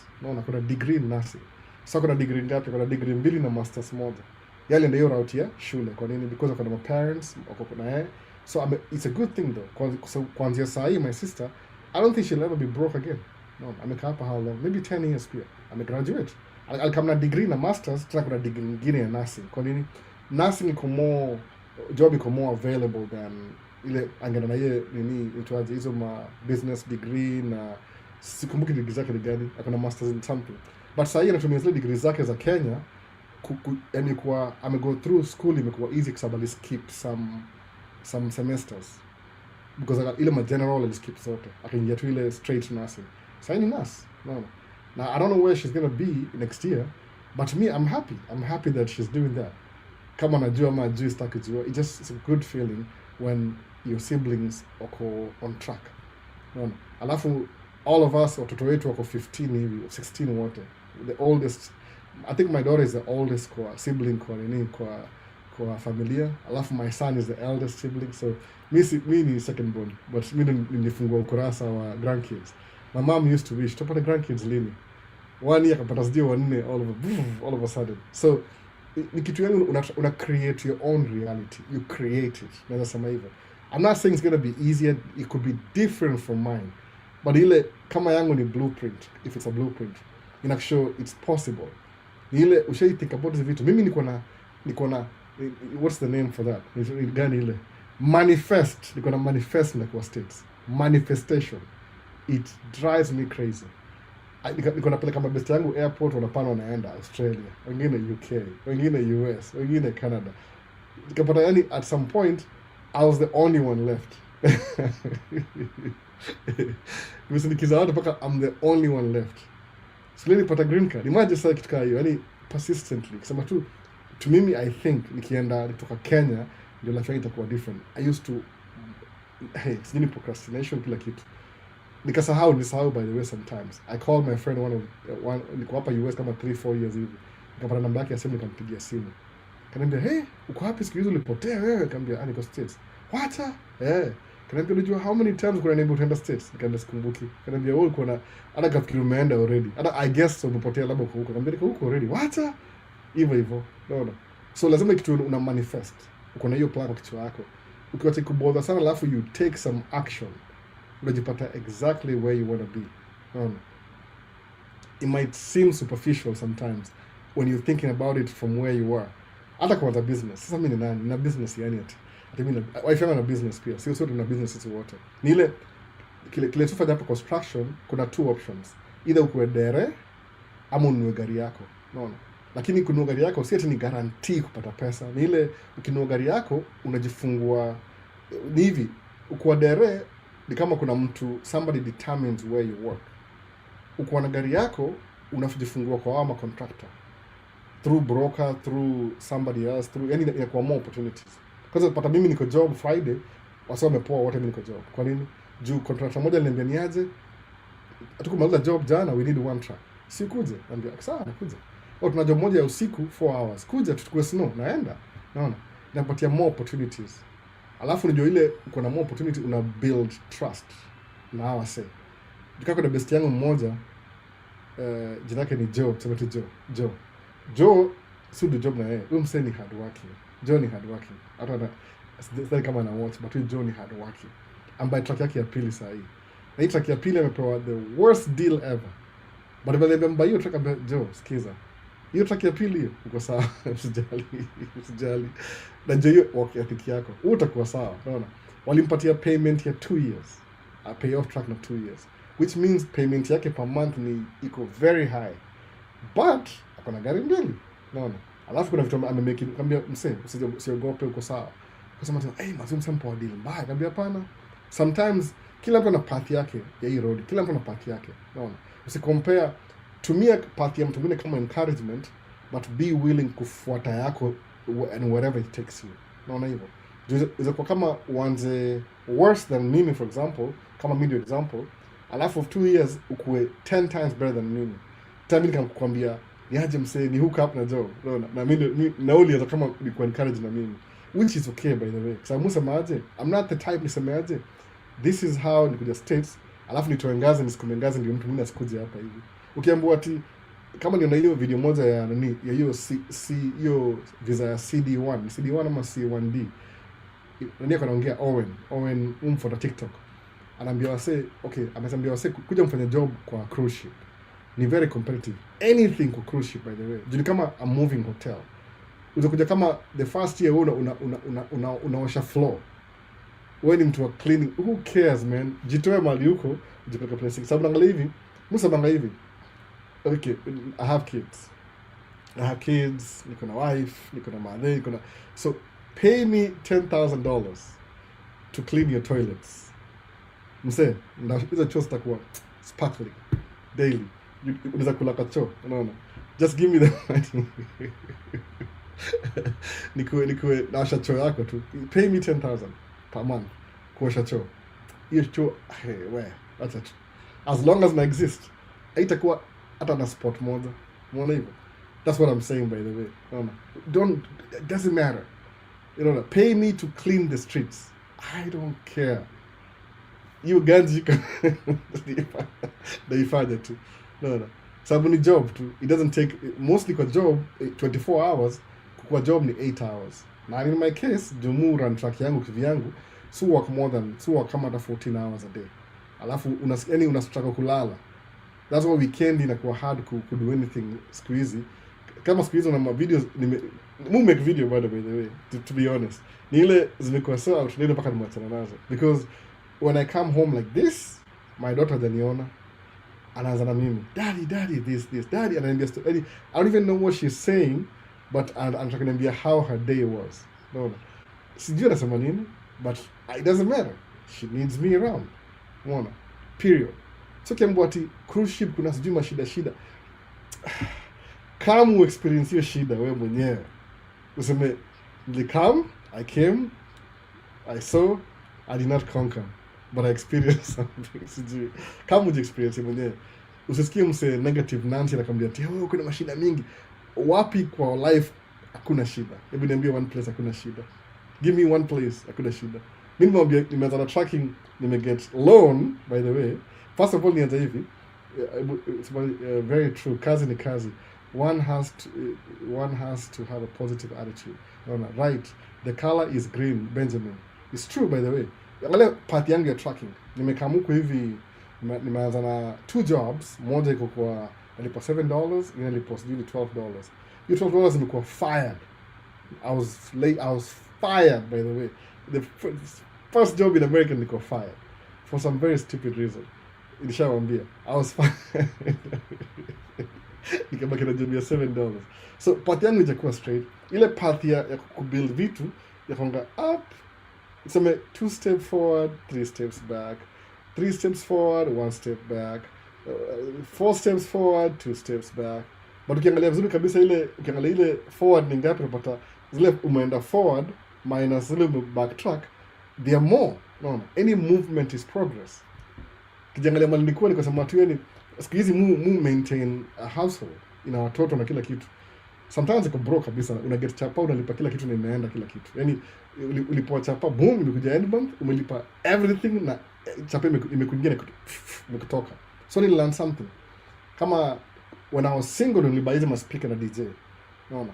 Niko na ile my craving, tamaa. 2023 niko na buy my camera. Kwa nini? Because I wanted to do YouTube. Alafu niko na hope nda make money na YouTube. Do make a lot of money on YouTube? Si kwa hii niche ya Kiswahili na Maisha States na vile. I know what I need to do to make money on YouTube. I do. Lakini it needs time to do that. The thing ile, just by doing this live, nimelearn, niko na hiyo knowledge. I already have the knowledge. Unaona? Najua kurun podcast kivyangu. This is a one-man podcast. Unaona? Niko na equipment. Last year nimebuy camera moja because niliuza moja. This year sijabuy any camera. Hata sijabuy anything specific. Kwa nini? Because somewhat I have everything I need. Niko investment. How did I pay for these things? The money that I was making na hizo camera kwa sajilipa yenyewe. So na buy camera kwanza. Imagine your privilege. You want to, like maybe utakuwa the podcast. Unachukua credit, unanunua camera zote kwanza, then kama unakurudi nyuma back. So you're learning how to use the cameras. Kamera moja hapa inaitwa FX2. It's not the best camera, FX2. Ni ile tu iko similar in color na the cameras that I already have. So if I want an extra angle, like an extra angle, kituka hiyo. But what am I learning? I'm learning how to do these things in real time while doing it. Singoje ati kama sasa ukiangalia kama unasikiza live sasa my audio na videos azilingani. There's something I'm supposed to do. I don't know what that is, but the only time kuja hapa downstairs is on Sunday. So nimeenda hivi for a month or so since niongeze TikTok live studio. Na record TikTok directly from the computer too, by the way. To me it's fun kwa TikTok. Doesn't matter. I don't have any fun with me. Ni TikTok live kwa computer. So me plug everything in from no. So I'm learning something. I'm gaining a skill by just doing what I'm doing. Mwona hivyo? That's what gives me company. Kama sahii nimekuwa hijacked. Sahii nikimaliza live sahii nafaa kuna na watu wa hii mahali. I don't want to go. I don't want to go. But somewhat, according to them, it's good if I go. Najua kwa nini wataka niende. Because they probably want to buy something which mommy won't buy. But if you have daddy over there, daddy might pay for it. Kutoka hiyo. I know why they want me to come over. Ni kama zoo hivi, ni zoo. I think ni zoo. Como, okay, kuna animals. Ni zoo. Kutoka hiyo. Ni zoo. Como park. Something. Conservatory. Ina flowers, iko na tigers, iko na lion. Ni zoo, kind of zoo. Ni zoo actually. Zoo na flowers, in spring kuna flowers grow. So they want us to go. I'm not gonna allergies. But I know why they want me to come over. No. Ni complete equation. I don't want to go, but I have to. No. So right. Hakuna mahali hakuna shida. Hata wengine tumepitia mbaya zaidi, but with time you get to know how to maneuver. Need camera for vlogs in truck. Any suggestions? If you're going to use a GoPro, okay, haven't tried the new GoPro. There's a new GoPro. Ilikuwa released 2 months ago. Go with DJI Osmo. Iko na very good battery. Alafu I overheat, by the way. That's why my videos are so long nowadays. Videos zangu zina 1 hour na hazijazimika. DJI. I don't really try cameras anymore. But tafuta nini, because when you're driving, you don't want anything to interfere with your driving. So just get a small camera, za feature mahali kwa kona, alafu record while you drive, alafu uongee tu. You can use this view, whatever you want. I don't know what your format is. Hivyo. Lakini ndio hivyo. Sometimes just do things zinakusaidia kugrow. Me, if I'm not doing something, moving kama niko stagnant. Na stagnation is the worst thing that I can ever experience. No. Go to B&H and you'll find, you'll get great stuff. That's good. And a B&H, New York. Wakona online, if you live in New York, you can go to the store. They have all the cameras displayed. Mimi, I'm telling you from personal experience. I use Osmo Pocket 3, 2 of them, na Action 1. Do Action iko hapa mbele. And Action, when I'm driving, when I'm out of the job site, ndio mui plug in. Because I'm not supposed to be distracted in the job site. Whenever. But if you're driving over the road, man, you have a lot of contents to make. Ongea na wase, ambia wase what you're doing, show them, waambie this is what I'm doing. Be as authentic as possible. At the same time, don't give up all the information. There's some kama mimi, my family and my family stuff, be private. No, they don't even want to be here, by the way. They don't really care.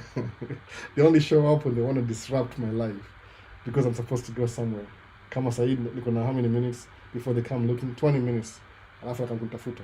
But I'm ready to go. Anyway. So ndio hivyo bana. So in the beginning you'll go through some hard time. It may be different from you, by the way. Just do it. Doesn't matter. Kuna ile timing mbaya. It's good to have kids when you're young, between your 20s and 30s, but it's a good idea if you have money in your 20s and 30s. Me start having kids when I was 30s and 40s. So probably ukianza 30, itakuwa kids wanakaa na wewe about 20 years. Maybe 18 to 20 years. So if you start in your 30s, 40s, 50, they'll move out when you're 50, like me. So if you start in your 20s, 30s, by 40s they've moved out. So if you have money, unasikia story, anza mapema, mazana watoi haraka. Alafu spend time with them. Do your time inaenda. Even if you lose money, because I know exactly, based on my budget right now, the way namulipa kila kitu, if my kids get older and they still have the energy, I'll be investing twice as much. It's very, very easy to build anything because now they're independent. They don't depend on me anymore. Ooh, they can do mobs every month. Alafu lazima kuna ile musemangaje, consistency beats talent. Kumbuka hivyo. You might not be talented, lakini being consistent itabeat msako na talent. Your talent ni second nature, back of their hand. They can start today. If somebody is good on YouTube, kama usemanga Ibra was really good on YouTube, by the way. Yeye kwa camera hivi, awashe, aongee, ukamwachie video. I was with him. Hapo tumekio video. Ukiwatch output shinda, how did he do that? I was there. But unfortunately, sijui kama ina make sense kwenyu. Utakuwa na Ibrahim tuko na yeye the same location and he's making videos and I see him making videos. Lakini the output ya hiyo video totally different. When it makes sense, anajua kuzicombine, use rearrange, rearrange, unaona. Ndio mimi ndio most people they're already in the media. Mimi sikoge media, mimi freelance. I don't, nobody taught me how to do nothing. Ile tu sema I try, I fail, I figure it out. Alafu naendelea kui perfect as I go. Simple. So I don't have time to go for training. Nikisema na camera, maybe something is wrong right now. Kama sahi any wall, by the way. Somebody kama ni any wall too, it's a wall. So because wall ni white, I'm really trying to have black t-shirts nilikuwa ile contract. Mimi slightly brown kidogo, light kuna light hapo kwa kila kitu. I don't know what I'm doing. Whatever works out alafu nafanya. Maybe somebody will walk in one day and niambie, Albert, you can do this differently. Oh, really? I didn't know. Mona. Kama si kukuwa pilot. Kukuwa pilot is the easiest thing in America. I didn't even know that. Unasema unajua hivyo? Duniani kukuwa pilot. So na find out sahi ningeanza kama seme 20 years ago, nimesha fly 15 years sahi bala kuingia tracking. Lakini did I know that? No, I didn't. No. Keys belong to the government. Early and late doesn't matter. They still end up system leaders. System leaders still will end up system leaders. It depends though. It depends. I want to change that. No, I want to change that. My kids. So, to be honest, the kids, spend time with them. Juu experience yangu ni ile tatu move on kwa another question nisahau. Liko nini? Hello brother, late here, blackout here. Hiyo ni vile nisahau kuisoma hiyo. How you doing today? Doing good as usual. So let's like and subscribe. Vincent Bado, VP Albo, how's your Sunday going? Glad to be here for our new man cave session. It's going great. If I'm gonna zoo after this with the kids. I love your words of encouragement, bro. Oh, thank you. Uko encourage ni hivyo. So kuwa encourage, alafu take action. Tailor-made. Nasema tailor-made. Listen to these things I'm saying. That's exactly what I did, by the way. Samukweli. I was listening to motivational talk. Alafu nisemaje, how can I use this to my advantage? How can I apply these things that motivate me to my own personal life? Mona. If you ask somebody else who knows me, I say, Albert, you're a loser. Okay, yeah, I agree. I'm a loser. So, but I'm not living my life to please the person calling me a loser. No, I'm not living my life for that. If somebody called me a loser, by the way, I don't know, oh, you have no idea. You're a loser over here. Okay. But I don't have to get approval from them. In my own, in your own circle, I was here one time. I'm here now. So according to me, nime move from hapa mpaka hapa. To me, it's progress. To you, it may not be. Because you have expectations of me that are above. Alafu ndio mabeste yako, people who know you, they'll never know when you're doing good. Don't even tell them, by the way, to be honest. Man. So keep it to yourself. Just keep it to yourself. So kuna Anthony Odudo. Hey, what's up, Anthony? So uko poa bro, uko poa kabisa. Finally in the house. Kutoka Canada hapa hivi. Kilki. Karibu sana, karibu. Welcome everybody. So, so don't seek approval from your friends. Sabu, to be honest, your friends, they don't want you to grow. Siko ubaya, by the way. They don't want you to grow. Because utawasurpass. No. Sometimes, kama mimi life yangu iko nini? Nani ni trucker? Mimi ni trucker pia. I'm a trucker. So, I'm a trucker. Anybody else a trucker? Mimi ni trucker pia. But not over the road. Nilitoka over the road kama 2010. The last time niko over the road. Maybe not true. I did it a little bit after that. Maybe 2-3 months. Slow seasons. But maybe the last time was what? Actively niko 2010. So niko to local, regional, local construction jobs. Nikama 8 to 9 months. Sometimes 7, 8 to 9 months. So 3 months niko off, I get to do what I want. But you save money for the off season. That's what I do. To function evil. It works out for me, by the way. Mona. So you're tracking yangu. I'm local because I have kids. Nile, your friends. Siko ubaya, by the way. Siko ubaya. Nile too innate. Nile too ineni. If you start making more money than your friends, utawaumiza feelings, sikudanganyi. Wakisikia Duke of Iten ameenda States, ajuku kwa cruise ship, they don't care. There's that feeling, ile feeling inakam. Huyu ametuacha kabisa. No, ametuacha. Hivyo tu, ametuacha. So, my circle ya friendship, by the way, juminisha kwa betrayed na my friends. Hata hapa States, by the way, hata Kenya. Nisha kwa betrayed na some friends. Nisamanga aje, kuna ile ubest ya high school ilikuwa do or die, but when it comes to criminal things, I spend more time around my family. No. My kids, actually. Number one, ile the first, I see my parents once a week. No. So, nani ni tracker, ni mimi pia. Nafanya regional. Mi nafanya local kinky. Kinky ama kiki? Kiki. K-I-K-Y. So, najua mtu apendi kuulizwa mshahara yake, but can you estimate earnings a dump truck working locally? It depends. No, it depends. Naweza kwambia itakuwa accurate kabisa. Naweza kwambia tu ile general ni hivi. It depends na hiyo nini. Kama mimi naweza break down into personal. It depends. Juu dump truck ukinunua kama saa hii ukinunua tractor, alafu you pull somebody's trailer, ina vary, but technically approximately the business, si wewe individual, the business is a gross 20 to 25,000 kwa hiyo side up. Ukinunua dump truck ile iko na quad, ongeza kama 22 to 27. Ukinunua quint kama ile muendesha 25 to 28 hivi. Hiyo ni ile gross. Bado ni business in America. In America kuna taxes, it depends on how your company is structured. Kama wewe ni corporation, 20% tax after expenses. Kama wewe ni LLC, 15.3%.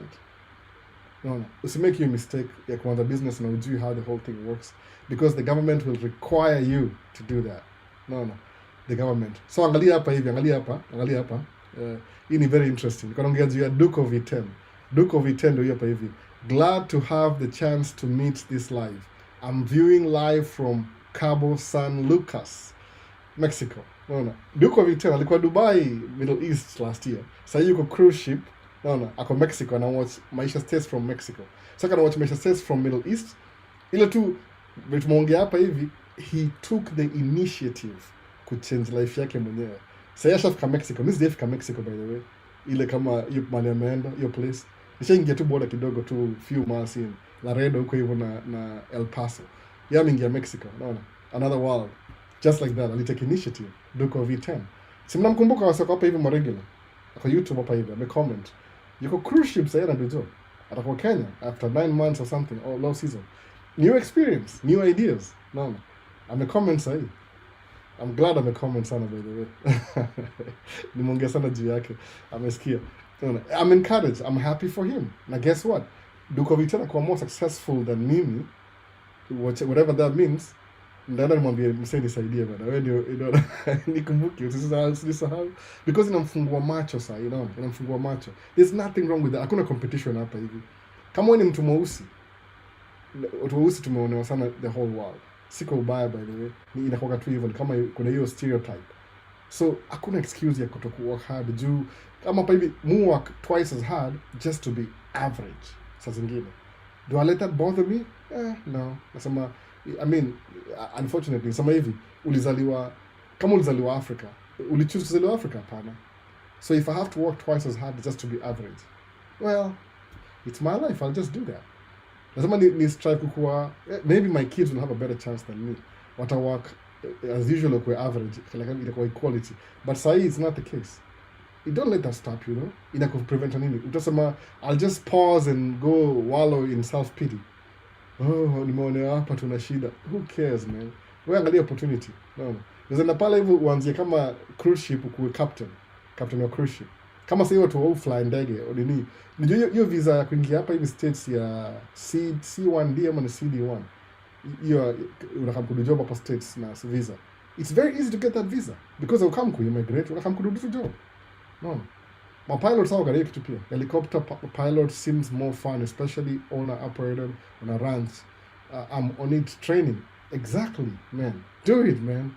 Alafu, if possible, make YouTube video to encourage, by the way. But then niko very biased, by the way. Because I know systems sahi, I have to work twice as hard just to be average. Nikiwa na mtu mweusi yote kitu successful. Inaniongeza moto. I don't know. I just feel good. You know what I mean? Hey, msame graduate.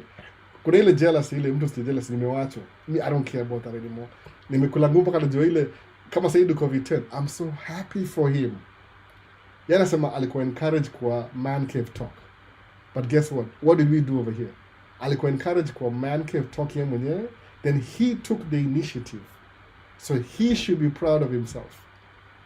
Hii ilikuwa tu ile step 1 ilimpatia redirection. But hii ni kama 0.001% ya motivation. 99.99 yende alifanya. Sasa yuko Mexico na watch live Mexico. Kwa nini kwa cruise ship. Unaona? Na sijui nafanya nini huko hivyo, it doesn't matter. Atagrow, atajua system. Utapata yeye ndio captain wa hiyo cruise ship siku moja. Unaona? I want to speak to the captain. Unaduka vitana mtokea hapo. Oh, I'm the captain. Can I help you? So, bro, story ya DV is like walituosha pesa. Master Gabu. DV ni gava imechange. Gava haitaki watu weusi. Si lazima niseme sana, but sijui kama mnajua hivyo, sijui kama mnyi wote. Ni inaitwa CD, ndio hii visa inaitwa C1D. C1D visa. C1D visa ndio pilot wako nayo, pia pilots au kana hiyo visa pia. So kama una fly pilot, una fly sema Kenya Airways, ukam states na hiyo ndege, utaland uende kwa hoteli, pilot mwingine achukue aende. Ile ndege ya pili kikuja kama airline kubwa, sijui wafanyangaje Kenya Airways ama fly na pilots wao. Jumuji wa kuna nini hapa hivi soka na Delta. Hapa ni Delta Stronghold. Delta ndio the main airline hapa Minneapolis and Paul. So Delta you fly kwenda Seoul, Korea. Hiyo ndege ya Seoul Korea ni 12-hour flight. Ina pilots wawili, captain na 4 all together. Wana fly 6 na 6, wanafika pale wanalala 6 na 6 back. So it depends. But kama mko na active kama tuseme London UK ama Los Angeles, utafly na ndege hivi, ukuje uland leo jioni. Ala si hivyo utaland ndege immediately hivi, ingie kwa gate, watu washuke, watu wa mzigo, weke mzigo mpya, watu fresh waingie after 3 hours, wewe uende kwa hoteli. Pilot mwingine ingie kwa hiyo ndege fly back. Kesho mwingine akuja na ndege nyingine uko ready, so ushalala fly back. Au fanyanga hivyo. Kama kuna established route, hiyo kwa pilot US C1D visa, same thing. Na kama job. Alafu kiangalia, of course hauna uraia hapa, lakini most of the benefits unazienjoy bado. No. So Luko Viteni kwa Mexico sahi atakuwa LA. Alikuja hapa na LAX. Sijaenda LAX mimi mwenyewe, sijai fly kwenda LA, nili drive kwenda huko the last time niko huko. Umeona? So opportunity ndio hiyo bana. Usiogope bana. But you'll feel some type of way kiamsaki succeed kama una ile wivu ile. If you're not okay hivi, nipe other means tunaweza kuja US do DV hadi after to win sioni itafika. DV labda tuko na president mwingine different na different administration ile na prioritize immigration, which is the American culture. You prioritize immigration. Lakini administration sahi administration wana prioritize kuwa conservative na ku preserve the right race. So most of us to go out of that. I try to do everything watutoe hapa, everything. Waangalie nyuma, wafanye nini. So I mean, musemanga, if you're in the wrong side of history, whatever you're doing ni temporary. Progress itaendelea with or without you. Kama that's your main goal, life yako ni very short. Hauna perspective. Musemanga, there's nothing as good in this world than to take care of your brother. Hata kama ni si brother, hata kama musema hivi, napatia na free information, it could be paid. Nasema ni kwenda membership. There's a membership, by the way. There's things that I can't say directly kwa channel because of his policy. What I'll do ni ile nda break down history ya tracking kwa membership video. Naona. Itakuwa very cheap. Ile unaingia kwa membership, unakaa for 1 month, learn everything, alafu unaishia. Mr. Kiziwa, ile tu umestructure YouTube, kuna vitu kwa membership wataalawa niongee, but kwa hii mainstream wata nialawa. Unaona kitu hiyo. Sasa labda kana do video moja, lakini ile more information itakuwa kwa hiyo video nyingine. Itakuwa easier hivyo. Ndio ile kutaka kwa specifics, nitakuwa more specific kwa hiyo membership. I think so. Wakinikataa ndio sasa natafuta platform nyingine. Jim sasa mati bei ni how much? Ukibuy truck yako construction ni between 20 to 25,000 to 30,000 depending on how hard you work and which jobs are running. Ni plus minus. But tuseme tu averagely 20,000 a month. Gross income ya business. So ukisema kama unafanya 9 months. 9 months times 20. Uko na 180 gross income. Toa mafuta, toa insurance, toa truck payment. Jilipe, you have to pay yourself. Kama mimi lazima nijilipe kama dere ndio ni kuwepoa na gava. Jugava ina monitor hizo vitu. They want to know that you pay yourself a reasonable wage. Sawa. Alafu ni ile that's it. Yani kuna requirements. Hizi vitu kama hizo specifically ndiziongea kwa membership channel. Nafunga membership ni soon. Itakuwa very cheap. Not try to make as cheap as possible. I don't think nikiongea kwa YouTube directly ama TikTok watakataa. Utafikiri labda nafanya business tukae. So na kwa breakdown specifically. Kama uko hapa already, hata kama uko hapa ni mzuri, mko na information more organized saa hii that I don't even need the information now, but I'll apply it in the future when I need to. Sawa. Muandika all the information. Alafu yani itakuwa poa hivyo membership. Semaje? Kuja na membership utupe whole secrets na truth. Itakuwa the whole ile vitu yani there's things I can't siwezi ongea kwa live ile comfortable watanistrike. Lakini ndataka kuziongea kwa kwa membership jira kwa kama a closed group ya watu specific. Hataki ile tuweze broadcast ile set in the truth ile tu ile vitu niko restricted kuongea kwa kitu kai sahi. Naambia kila kitu breakdown naanza kama do exactly what I do, the information that I have. So kuwe na ile kama ni kama package, ni kama masterclass ile ukianza leo follow your instructions, there's no way utafail. No. Just say I'm just generalizing. So ni kama depending na season, kama this year mafuta ni expensive. So if you make 20, mafuta itakuwa maybe more expensive than last year. Kwa nini? Last year ilikuwa $3, sasa ni $5. Tunapoa reimbursement ya $1. So si different sana. Alafu yenye mafuta kiko expensive, everything, oil na expensive, service ni expensive, everything in mafuta kienda juu inabeba kila kitu juu. So this year tunaweza kuna make loss. But how do you pay yourself? Paying yourself as a driver too, lazima ufanye hivyo ndio mreconcile na gava. Ile kama sema Minnesota State waone ulilipa taxes za hii. They want to know everything business. Ukiviolate unajikatia mwenyewe. Lazima ufuate kuna sheria za business. Lazima urun business kama business. Usirun tu unataka.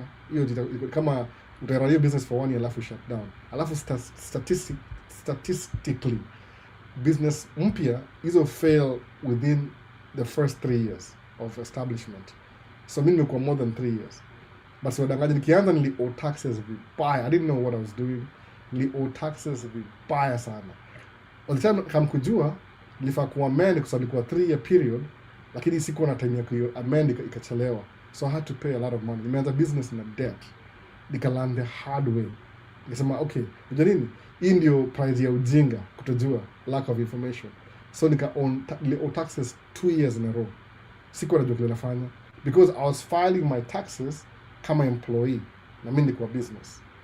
Nikaanza kusema what do I do? Nikaongea na accountant, nikaenda kwa consultancy, nikaattend my free classes, nikalearn the basics. That's cool vitu mob sana by the way. The things that I can apply.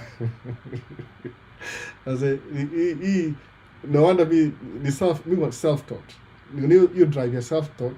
Uzuri ni ile ni interesting. It's really because ukilearn mwenyewe ile mistakes utarudia tena. No, utarudia mistake tena. Kama mimi na mistakes more bana. Mimi muishi na mistakes by the way. I don't know. Mu embrace failure. To be honest, mu embrace failure. You know, I'm not the A personality. Mimi kama B, C hapo. Lakini ile tu fail inanifundisha kitu. I never do it again. No. Kama sasa mtoto wangu mkubwa wa kwanza si madhaka tukua hiyo wana ni baby mama situation. No. Hili ni derail sana. Mpaka leo inanifuata. No. So mtoto wangu wa kwanza si wife kumuoa wife watu wangu watatu na wife ni wa wife. Did I have any expectations ya wife? Hapana. Sikuwa na expectations by the way. Sema tu I need to have kids quick. Nioe before nifike 40. Nikaenda. Did I make a mistake? Yeah, sometimes back and forth kila kitu ni mistakes bado, but you figure it out. No. Ukisema ati because nani alikuwa na experience Mr. Wife na hivyo. Mimi niambiwa hivi Albert, the most if you have a kid with somebody and you're not married, chances are your next kid are the same thing and your next kid and your next kid. Nakumbuka msee alitoka hapa kuna watu 4 with 3-4 different women. Ilimaliza mpaka ikabidi aende Kenya one way. Juangi afford, kunapata mshahara, wanatoa mshahara yote child support. Unaona? So nililearn the hard way. No, the hard way. Am I scared? Yeah, hapana. Fail in life. Yani those stories, those experiences, zitafundisha. I'm pretty sure most of you are learning from my own experiences. Most of you are. I believe so. No. Maybe ile ukilearn, even if it doesn't affect you directly, utasema, it is the real bully ni encourage. Muona, kuna waseni muona, nimesahau ma channel. Kuna sehemu wanapatiana hata jini tuaje jina. Kuna video zilipo kwa channel yangu 2 weeks ago nimewatch mob experiences. Nimesahau jina kabisa. Hata documentation. Kuna watu wamepitia na kunili mimi nimepitia. Unaona? According to me nasema nasikiza story ya mtu mpaka nasikia, damn man. Unaona, huyu msee mazee amekapitia ni aje. Unaona? Kuna demo moja nimesahau jina yake pia, ilikuwa tu sijui alikuwa sijui akana madhake, sijui akaenda Dubai, sijui ni Saudi Arabia, anachapwa, akakuja Kenya, akaenda jela, akarudi. Mazee stories zingine yani mpaka unasikia kia nani. Unaona? Uzuri kuna social media. Sasa mazee watu wamekapitia ni aje. But ni ile mimi je, ile experience yake ni worse than mimi. Lakini knowing that she lived to tell the story, you alone encouraging. No. Nimesahau hiyo channel. Nikam sana interview madem, anaweka kwa camera, hebu nione, Elijah Karago, hairdresser, millionaires. Yes, anakia microphone, alafu anauliza maswali alafu anajibu. Nimesahau kabisa. You pop up kwa channel yangu once in a while, story mob. Nataka kuikumbuka ndio ni aje. Umeona? Hebu tuone hapa inasemaje. Master Gabu asema, if possible I will request you to have some changes on your recorded video. If possible, adjust volume before posting. It is forcing us to play it while using earphones. Huwezi sikia phone ikiwa kwa mfuko. Kama ujamu fanya hivi. Nini? Na record hii inaitwaje? Recording yangu ni hii microphone hapa. Kuna microphone hapa. Hapa hii microphone. So hii microphone ni inaitwa 32 bit float audio. So kile mfanya ile record very low kabisa. Alafu na try kuiboost nisikuwe na hizi extra kelele hapa. Kuna fridge hapa, kuna fan hapa, kuna vitu zina make noise hapa by the way. Ni kama drive truck. Ukiona video yangu ya tracking, it's very quiet. Do you think that's how quiet the truck is? Ni kelele kabisa. Inji kila kitu. But hizi microphone uzuri yake ni ile ina record very low. Alafu you can boost it kwa ile ukiprocess una eliminate hizo background noise. No. So inakuwa ni kama unasikia nikiongea lakini hujui. Video yote nimepost ya tracking kiona very crystal clear. You can tell nikisau kurecord. So kwa fonts I don't know what to do sababu nikitu yani nataka mweka volume ile. Kuna hii history ya volume. Takwasho hiyo view. Kuna hii view hapa, angalia hapa. Ndio inaona hii hapa. Hii ni mixer yangu. Isika level inaonekana. Ndio hii level hapa. Unaona level hapa. Sitaki level iende maximum. Ikienda maximum inakuwa distorted, inaja. Sitaki hiyo kelele hiyo noise. Sitaki hiyo noise kabisa. So Mungu anafanya dB0 ndio hapa. So nimeweka maximum hapa lakini hapa nimeweka ile low. Ndio ipik ile the crystal audio bila hii extra noise. So in case I need to boost up volume ndio msikize, isipik everything kwa sound hapa hivi. Unaona? Kuna speaker hapa by the way, I can hear myself. Ili plug in my speaker. Zingine za wifi hapa atumiangi kasema unajua nini? Before zichikote nizitumie. Zinaonekana kweli hizo speaker. Kuna hii yellow hii speaker hii. KRK zile za studio. So sound mtu akikeep ile low ndio ikuwe yani ile it doesn't hurt your ears. Juu itakuwa ni kama inaitwaje, ni kama nisemaje. Anything above 0 dB hii itakuumiza masikio. So muiskiza before ni post. So na adjust kabisa exactly. Afadhali kuwe slow alafu uongeze wewe but isikuwe too high. So kama mkisimu kwa mfuko, I mean hiyo ni hard ku determine. I don't know what I can do. Juu nikicrank up itaharibia kila kitu, itaharibu. Itakuwa na clip. Na clip inakuwa na vibaya. Kuna video moja niliscrap completely. Jilikuwa hivyo. How does the general Elijah Mani Edija Karago hairdresser a millionaires? Wow. Let me see TikTok kama helicopter pilot najua How long does trucking classes take? 1 month, 4 weeks straight. If you're doing 8 hours every day, 4 weeks. It could be less than that, depending. Less than that. Kama kuna wasafanya 2 weeks. But 2 weeks ni ile kuna prior experience. Mwona hivyo. Kama sema ulikuwa drive maybe box truck, alafu upate class B. Mu drive class B by the way. Niko license to class A, but mu drive class B. Ni straight truck, ni dump truck. Ile tu, it keeps me around home most of the time. Niko home weekend ile siko mahali. Over the road utakuwa all over the place. Pick do. Alafu usi-interrupt, you don't make do. When do classes, the best company to join? There's no best company. Basically, there's no, kama mimi nifanya hivi, when I first started tracking, nilikuwa weekend classes because I could not afford with my minimum wage job to be away for 1 month. Ningeishi wapi nikula nini? So walikuwa na weekend classes. Zinaanza summer, kama saa hii summer. From Thanksgiving, from Memorial weekend, kama saa hii mpaka September. So I took advantage. Nimeanza classes June, July. By August I was testing out. Ndio story yangu, mimi test out kama 4 times. Nilifail, nika-fail. The 4th time nikapata license. No. So it took me a while. The whole summer, 3 months for the classes. Nilichukua weekend because I knew I can afford to lose some weekend hours, but I need 40 hours a week just to survive. So it depends on what you do.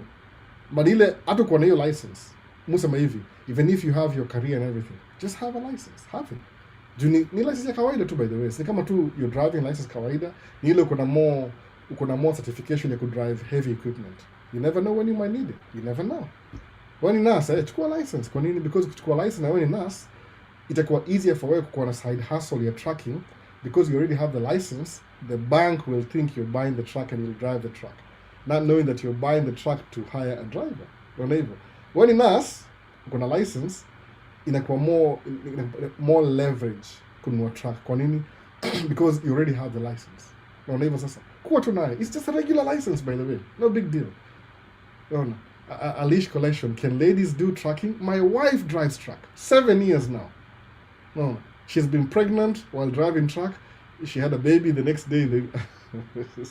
She drives truck. She has a degree. She wants to leave. To this day, from 2019, she's been driving truck. So what do you mean, do ladies drive truck? There's not a lot of them, but there's some.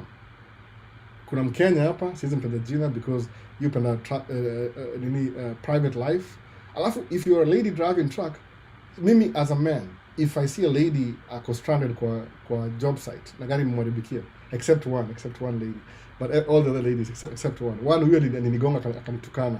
So I still have catch feelings. Kuna hiyo video last year no December utaiona. Except one lady, mpaka sasa yeye apologize. Aligonga truck yangu alafu akakunigombanisha akanitukana. I didn't feel good. Nika catch feelings. So per accident, I don't talk to her anyway. Namwasi mtu namlenga tu. Unaona? Because she akona bad attitude. But when you're a woman in trucking, people take care of you. Everybody takes care of you. Na kuna kadhaa, of course ni trucking, but kuna kadhaa. Kuna so many women. They own their own trucks, most of them by the way. Dereva tasije kuna dereva. I don't know. Wife alikuwa dereva for 2 years. Then I bought a truck, she started driving. Actually, yeye amenifundisha mambo ya dump truck because she was more experienced than I was. So, kuwa na license to just have it. Sabu, it depends how much you want to do the business. Some people, they want to get the license on truck ya kwanza waendeshe as a side hustle. Then you go back to your nursing or whatever you're doing, but because you drove the truck, kuna ile experience ya hands-on, your manager, a good manager will experience the job itself. So may drive truck for 1 year, but experience, the following year nunua ya pili, waka dereva wawili. Go back to your job. The 3rd year, hii ni side hustle. Tika kwa side hustle kwako. Mimi vile yani, I have to do it, sababu the build, I have kids. I have 3 kids. 3 kids, 4 kids altogether. In America, 4 kids is not cheap. Every kid costs, I don't know how much per month. No. So, kuwa na license, it will help you get a loan. You never know where it might take you. Alafu utabuy trucks zako build fleet. Wewe mwenyewe. 5 trucks, utaquit job yako probably. Utaquit job yako. No, kwa sababu it pays you enough to quit your job.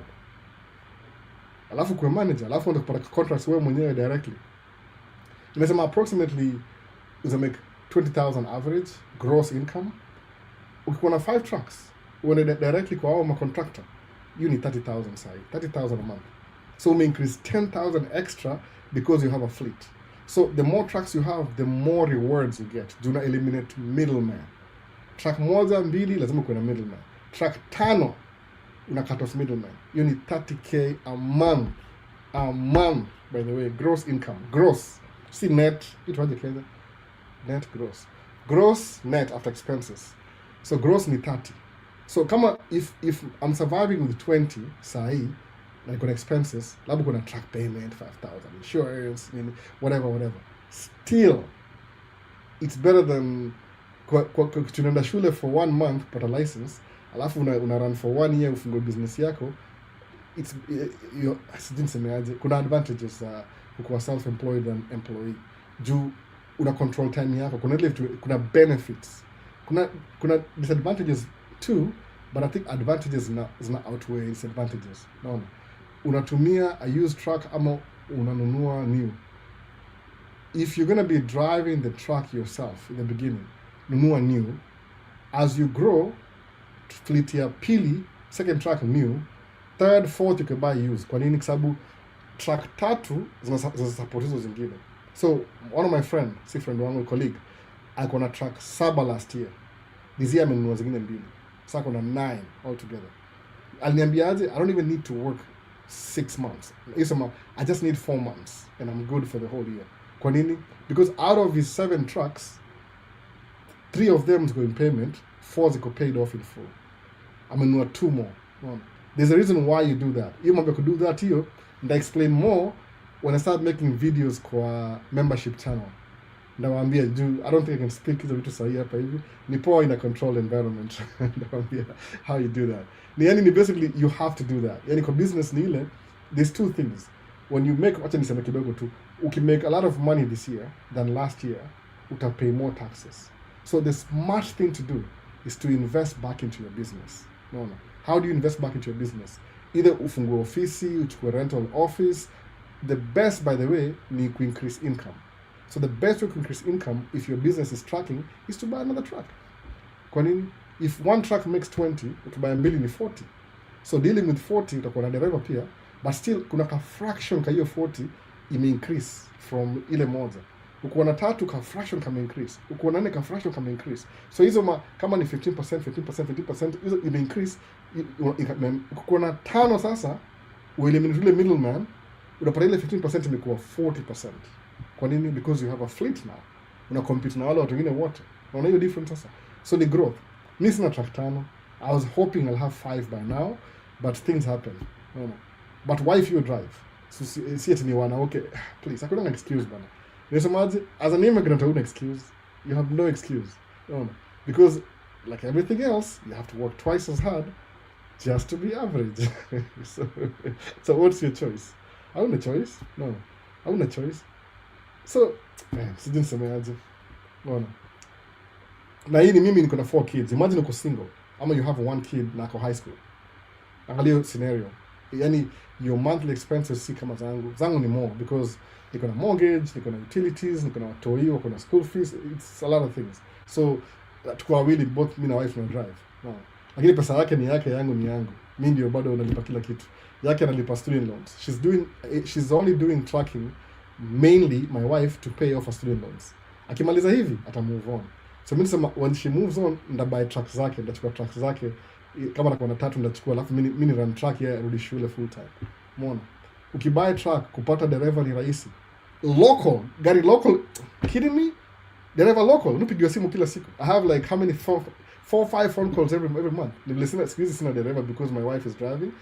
Kupata dereva local. Hivi, wamejaa. Naona. Sidanganyi. Over the road ni a little bit hard. Local hapa mtu anamka asubuhi hawana kama kudrive, alafu anarudi home jioni. Do you know how many over the road trucks want to? Mimi na dereva wa 3 sasa wame line up na mimi naambia tu I don't have extra trucks this year. The last time I got me hired driver is because my wife was pregnant. Aka home na mtoto karibu 2 years while she was doing her degree in psychology. So I had 2 drivers 2 years ago, I think. Made a lot of money gross, but I had to pay the drivers too. Lakini I learned something from that experience. So ukibuy truck local, ukosa dereva local. Are you kidding me? hivi. Ile tu kuwa na competitive pay, alafu wafundishe job. That's it. Watu shindo kuna these things you're supposed to do. Which naisema kwa wapi tena? Membership. YouTube ile imenifanya membership. Kuna inquiry nasema how can I talk about these things nikuwe more free? Wakasema maybe a membership channel ni poa juu huko uko free kidogo zaongea vitu mob. So nikianza video za tracking za membership channel ndaongea every detail. Itakuwa very cheap membership. $1 sijui itakuwa na tiers whatever. They're the ones running it. Mimi sasa sijui ni aje. They break down everything pole pole. Lakini most drivers want to drive local. Kama mimi man, I don't know what to say. Nasema tu kweli. Over the road ni shida kidogo. Somebody going away for 2 weeks, alafu hiyo ni shida. Unaambia msee, job ndio hii, watakimbia kwako mbio mbio. If my friend is running 9 trucks na Jayco sa dereva, ni ile tu sizo new ones aseme, you fanya hivi yeye mwenyewe. Sasa amehaya madereva May, June, July, August, September when the weather is good. October uko hivyo na quit. Hiyo park truck zake ajali. But the money he's making kwa hizi gari zikikimbia 5 months, good months, is not pay for everything that amekaa. No. He only gets a percentage from every truck. Na pia na drive pia yeye. So gari yake paid off. Asema I drive the worst truck. I give drivers the best truck. No. What about electric trucks? How is that gonna work? Tell me. Umeona any electric truck ikikirana? No. I know. How is that gonna work exactly? How do you work? What's the infrastructure of electric? Na mkasubu na plug-in truck. Hiyo si ni extra big things tena. Ebu think about electric. Ebu niambie electric truck. How is that gonna work? Useme una plug-in truck usiku, utalipa stima tena na parking. Alafu u drive how long? Alafu your battery si ni mawaya tu. Zitashake. Kama gari zetu hizo zinashake hivi ile tu off road zinaharibu vitu. Je, electric ile waya ikivunjika? No. Logistically I don't think it's possible. Maybe hybrid, maybe. Ile half electric, half nini. I don't see that coming. It's a pipe dream. I could say that, by the way. I could say in pipe dream. Itakuwa realistic. There has to be a lot of research and development before I bring truck electric or construction. No. Na construction yetu ni gani? Ni all over the place. Tuko hapa, tuko pale, barabara imeharibika, sewage imevunjika, barabara kuna sinkhole, leta mchanga, emergency nini. I don't know. No. So, you did answer it if possible. Come na visit visa, then you look for a trucking job. Some states will give you that, some states. Lakini na hii administration hii ya sahihi ubaguzi. Hii. Anaweza kwa hard kidogo. Bwana, hii wasalivotia hapa wale wakija sema tu, tunafuata Trump juu ya morals. Yeah. How's your morals doing so far? Anyway, naona. Sijui. So wase nafaa kuenda bwana, nafaa kuenda. Me too.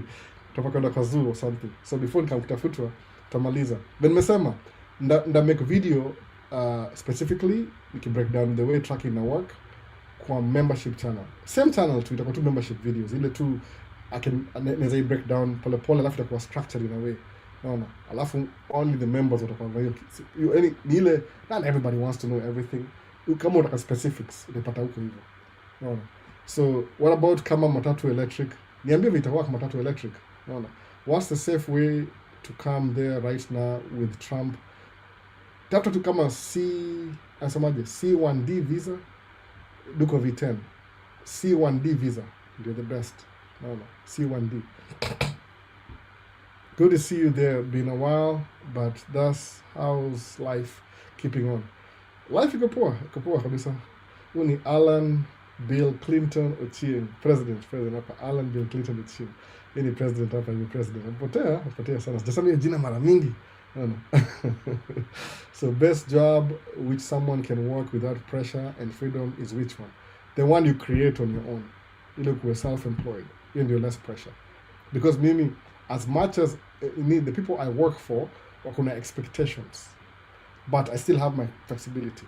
Nikamkalawa kama sisikii poa napigia simu, I can't make it. Yeah, I'll mess them up, but it is what it is. So I said to my live hapa hivi nafaa kwenda zoo na watoi. Hii ni holiday weekend.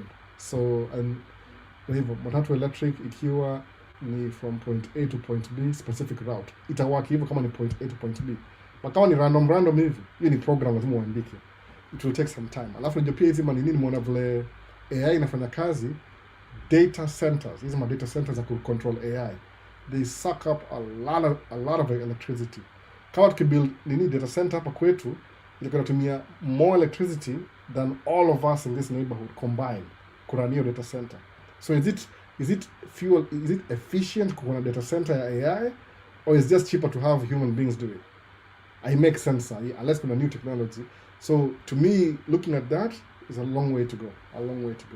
More. Because data center to me more, it's like your brain is more powerful than the computer, then you're struggling to get the computer to do the job that your brain can do. Which will you go for? Itakuwa brain itakuwa cheaper. Ile cost it makes sense. Kama kwenda Mars is so expensive. Company is making, not the government. No. The government you got an unlimited budget. No. Before uende ni book gani tusome coming next week? Kuna book mob bana, hata nikwambie gani. What do you want to book about nini exactly? Nitumie message bana, Master Gabu, tuma tu message. Nakwambia. Namba yangu ya simu ndio hii hapa hivi. Phone number ndio hii hapa hivi. Naona naweza sema hivi lakini iko limited. Ni enda kwa YouTube, live description section, how to reach me, namba ya simu iko hapo. Master Gabu ndio namba yangu ya simu bana. Wewe piga tuma tu alafu niambie nakwambia book. Niambie what do you want to learn about what? Do you want to learn about people skills? And the people skills ndio hii. Unaona how to understand people. Matatu electric ikiwa ni from point A ndio hivyo. Unaona piga simu. Unaona about self growth. Self growth ni mingi sana, mingi. Umesoma gani? Which one have you read so far? Unaona mingi sana. Umesoma Rich Dad Poor Dad, hizo zile universally, kuna so many in between. Unaona so many. Nitumie message Master Gabu. Tuma tu ka message bana. WhatsApp, the free ama siji. Nakwambia which book to read. Niambie tu. Ndio lazima niende, kama kunitafuta I can feel them unashuka stairs sahi. Niliwaambia by sahi nikashamaliza 2 hours hivi pekee. Sitaki kuharibia privilege. Naona. Nisha promise. So I said tamaliza video sahi. Thank you for hizo maswali. Hope it makes sense. Mambo ya detail ya tracking ben nimesema in the future. Naweza kubeka video ile ni break down small pieces ili niseme tu exactly how the whole thing works. Itakuwa videos itakuwa access kwa membership only. Itakuwa labda the same video alafu itakuwa na more details. In the sense that ile get in trouble. Juu kwa membership ndawashow contract ile ya job, ndawashow kila kitu. Hiyo contract ni ya watu specific watakuwa nayo, si kila mtu. Whoever was interested ipata huko. Unaona? Ndakushow nafuta vitu kadhaa. How to apply for a loan, vitu kaa hizo, business plan, ndawashow kila kitu. Nda build upon hiyo. Unaona? So hiyo ndio poa hivyo. So tuanze na TikTok basi. Ndio ukataa, wasema don't go. Unaona? TikTok tumalize. Nataka kupost video next week pia. Nilisahau kupost video TikTok for a while. Sasa, wase TikTok baadaye basi. Tuend live hapa.